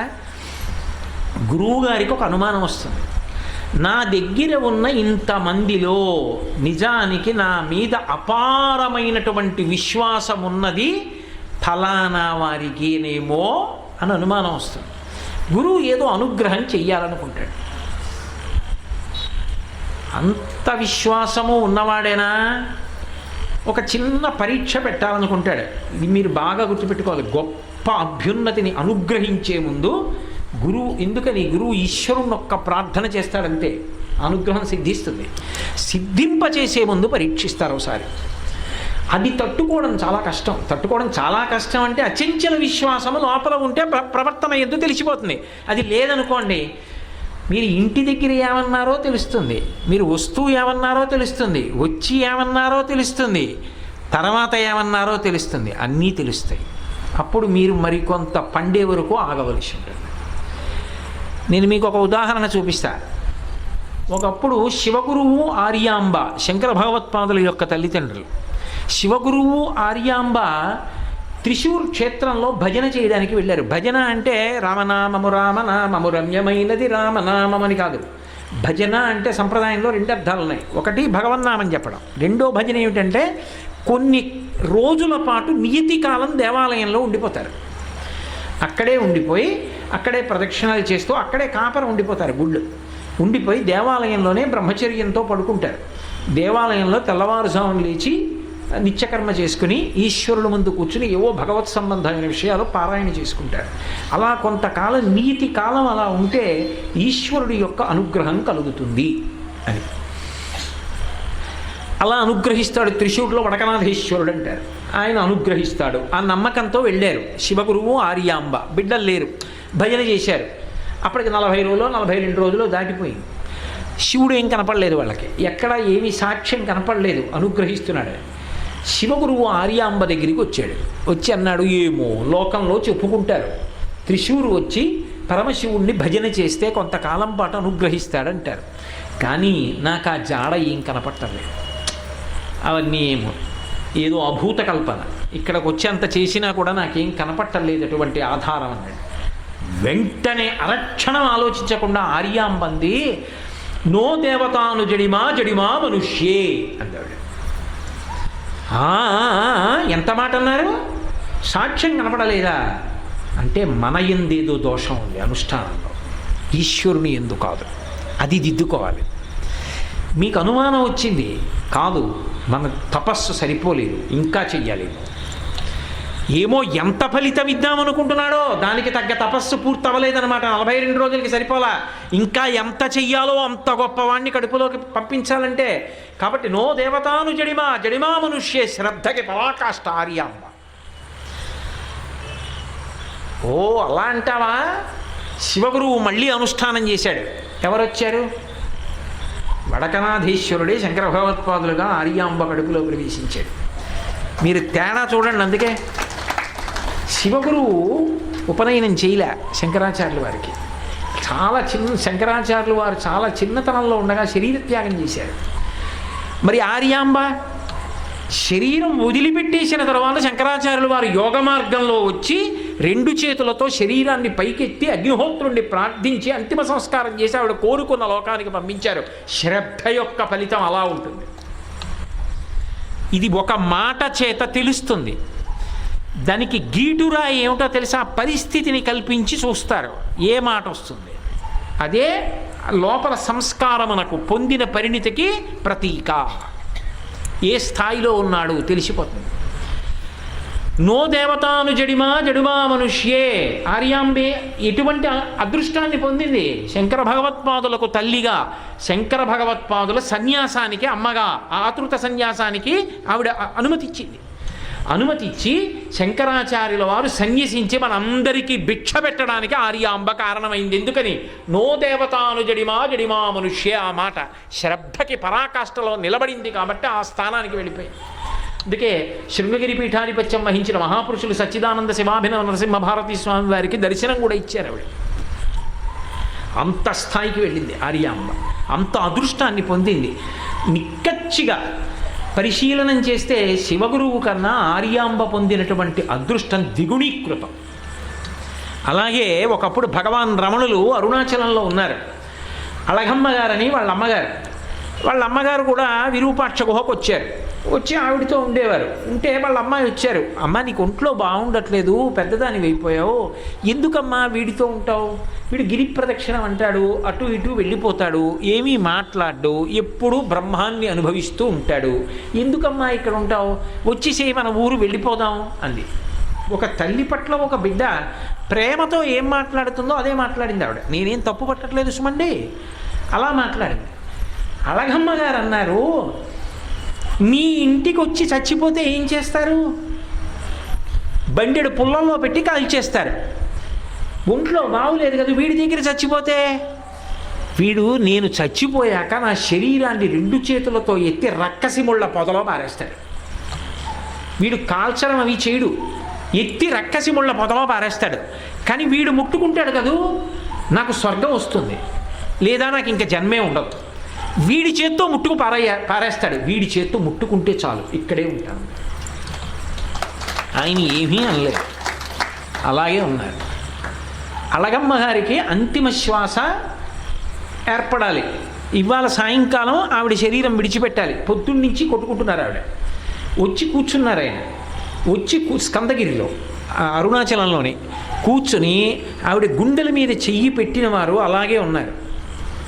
సాయంకాలం అవుతోంది. చెయ్యి తీసేసి అన్నారు, అమ్మ పరబ్రహ్మమునందు ఐక్యమైపోయింది. అమ్మ కొన్ని లక్షల జన్మల పాటు అనుభవించవలసినటువంటి కర్మని సూక్ష్మ రూపంతో ఇవాళ సాయంకాలానికి అనుభవింపచేసేసి అమ్మకి మోక్షం ఇచ్చానన్నారు. ఇంకా కర్మశేషం లేదు, లేకుండా చేసేశారు కాబట్టి ఇంకా ఆవిడకి కర్మశేషం లేనప్పుడు ఆవిడ ఎందుకు పునర్జన్మ తీసుకోవాలి? ఇంకా మోక్షాన్ని పొందారు. అందుకే అమ్మగారి శరీరాన్ని కిందకి తీసుకొచ్చి భూమిలో ఉంచి దాని మీద శ్రీచక్ర ప్రతిష్ఠ చేసి మాతృభూతేశ్వరాలయం అని శివలింగ ప్రతిష్ఠ చేసి అమ్మగారికి ఆలయం కట్టారు. అలగమ్మగారి శరీరం పెట్టిన స్థలం అది. దేనికి ఇచ్చారైనా, ఎందుకు ఇచ్చారు మోక్షం? నమ్మకం. వీడి చేత్తో ఎత్తి రక్కసి ముళ్ళ పొదలో పడేసినా చాలు, ఆవిడికి ఆయన మీద ఉన్న నమ్మకానికి ఆ స్థితి కల్పించేశారంతే. ఒకప్పుడు పళనిస్వామి అని ఒకతని విషయంలో ప్రయత్నం చేశారు, కొద్దిగా జారిపోయాడు, కొద్ది జన్మలు ఉన్నాయని చెప్పారు. ఆయన చెప్తూ ఉండేవారు, ఇంకొక 3 జన్మలు ఉన్నాయి, ఇంకొక 2 జన్మలు ఉన్నాయి. ఆయన చెప్పేవారు, కామకోటి పీఠాధిపత్యం వహించిన మహాపురుషులు చంద్రశేఖరేంద్ర సరస్వతి మహాస్వామి చెప్పేవారు, చంద్రశేఖర భారతీ స్వామి చెప్పేవారు, అభినవ విద్యాతీర్థ మహాస్వామి చెప్పేవారు. వాళ్ళందరూ ఒక స్థాయి సిద్ధపురుషులు. కాబట్టి ఆ నమ్మకం, ఆ విశ్వాసము గురువునందు నిలబడింది అనుకోండి, అలా శాస్త్రమునందు నిలబడింది అనుకోండి, ఆ నమ్మకం ఉన్నవాడు తరించిపోయినట్లే. ఆ నమ్మకం ఒక్కటి లేదు, అది ఊగిసలాట. ఇవాళ నమ్మినట్టు ఉంటాడు, రేపు కొంచెం మనస్సుకి పరీక్ష పెట్టేటట్టుగా ఓ సంఘటన జరిగింది అనుకోండి, కిందకు వచ్చేస్తాడు. అలా ఏంటి అంటాడు, అక్కడ జారిపోయాడు, అక్కడ దూరం అయిపోతాడు. మళ్ళీ ముందుకు రావాలి, మళ్ళీ సాధన చెయ్యాలి, మళ్ళీ ఎప్పుడో గురువుగారి అనుగ్రహం, ఈశ్వరానుగ్రహం ఎప్పుడో కలుగుతాయి మళ్ళీ. ఇది ఎంతో నమ్మకం ఉన్నవాడు తప్ప శ్రద్ధని వినయాన్ని 2 కళ్ళుగా పొంది మార్గమునందు ప్రయాణించలేడు. ఇది మనుష్య జన్మకి ప్రధానము సుమా. ఇది పొందలేనప్పుడు నువ్వు అసలు జన్మ తరించడానికి కావలసినటువంటి ప్రధానమైనటువంటి మౌలిక సామాగ్రి ఏది ఉన్నదో ఆ మౌలిక సామాగ్రిని మూట కట్టలేవు. ఆ విశ్వాసాన్ని ఏర్పరచుకో. ఈ విశ్వాసం ఏర్పడడానికి మళ్ళీ సాక్ష్యాలు ఉండవు. నేను గురువుగారిని అలా ఎందుకు నమ్మాలండి అంటే దానికి ఇక ఏం ఉండవు. అలాగా ఎలా ఉంటుంది అంటే అది మనస్సు యొక్క పరిణతి చేత ఉంటుంది. గురువు గురువే, శాస్త్రము శాస్త్రమే. తిరుగులేని విశ్వాసంతో నిలబడగలిగిన వాడు ఎవరు ఉంటాడో వాడు శ్రద్ధ కలిగిన వాడు. ఆ శ్రద్ధ కలిగి ఉంటే వాడు ఏమి పొందుతాడు అన్నది చెప్పడం కష్టం. వాడు ఏమి పొందలేడు అని అడగవలసి ఉంటుంది. వాడు ఏదైనా పొందుతాడు. వాడి జన్మ పండిపోతుందంతే, ఇక మళ్ళీ రావలసిన అవసరం కూడా ఉండదు. ఇది జీవితానికి అత్యంత ప్రధానము సుమా. ఈ శ్రద్ధ కోల్పోవద్దు. ఇది మీకు చాలా ముఖ్యం. ఇది పట్టుకోండి, ఇది పెంపొందించుకోండి. దీనికి నిలబడడం ముందు నేర్చుకోండి మనుష్య జీవితంలో. ఇది మహానుభావుడు సాయిబాబా గారి యొక్క ప్రతిపాదన. అందుకే వారి యొక్క ప్రబోధాల్లో ప్రధాన సిద్ధాంతమైన శ్రద్ధ ఆవిష్కరింపబడుతుంది. కాబట్టి శాస్త్రస్య గురువాక్యస్య సత్యబుద్ధ్యావధారణ సా శ్రద్ధ కదితా సిద్ధి యయా వస్తూపలభ్యతి. నేను ఈ శ్రద్ధ అన్న మాట ఎంత గొప్పగా అన్వయం అవుతుంది అన్న విషయం మీద మరికొన్ని విశేషాల్ని రేపటి రోజు సాయంకాలం మనం 6:30 కలుసుకున్నప్పుడు మీకు మరింత అందిస్తాను.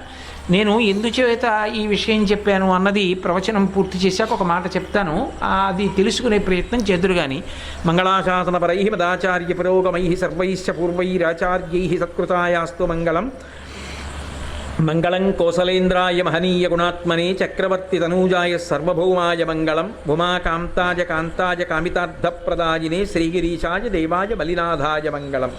సర్వం శ్రీ ఉమామహేశ్వర పరబ్రహ్మార్పణమస్తు. స్వస్తి. ఇవి కొంచెం గంభీరమైనటువంటి విశేషాలు. రామాయణం చెప్తున్నాం అనుకోండి, 2 గంటలు కాదు 2:30 గంటలు మాట్లాడేసినా ఏదో ప్రధానమైనటువంటి కథతో పాటు విషయం లోపలికి వెళుతూ ఉంటుంది. ఇవి చాలా గంభీరమైన విషయాలు. అవి బాగా మనసులో మళ్ళీ మళ్ళీ స్మరణ చేసి నిలబడడానికి అవకాశం ఇవ్వాలి. అంతే తప్ప ఏదో సిలబస్ పూర్తి చేసినట్టుగా మాట్లాడకూడదు. ఒక్క మాట మనసులో నాటుకున్న మహానుభావుడి యొక్క ఆ అనుగ్రహానికి మనం పాత్రలో అవుతాం. అందుకే నేను టైంతో కాదు నిమిత్తం, విషయాన్ని మీకు అందించడంలో నేను కృతకృత్యుణ్ణి కావాలి. ఇంత కష్టపడి ఇంత ప్రాంగణాన్ని నిర్మించినందుకు ఏ లోకంలో ఉన్నా దానివల్ల సుబ్బారావు గారు సంతోషాన్ని పొందుతారు. అందుకే నేను ఇవాళ 1 గంటన్నర పైచిలకు 1 గంట 40 నిమిషాలు మాత్రమే చేశాను తప్ప 2 గంటల వరకు వెళ్ళలేదు. అది కారణం. రేపు మళ్ళీ 6:30 కలుసుకున్నప్పుడు నేను ఈ శ్రద్ధ సహనము మధ్య ఎందుకు ఊగిసలాటలు వస్తాయో, ఎలా ఊడ్చుకోవాలో, ఏమిటో దాని విశేషం అన్న దాని మీద ఆయన మాట్లాడించినంత మేర మాట్లాడడానికి ప్రయత్నిస్తాను. స్వస్తి.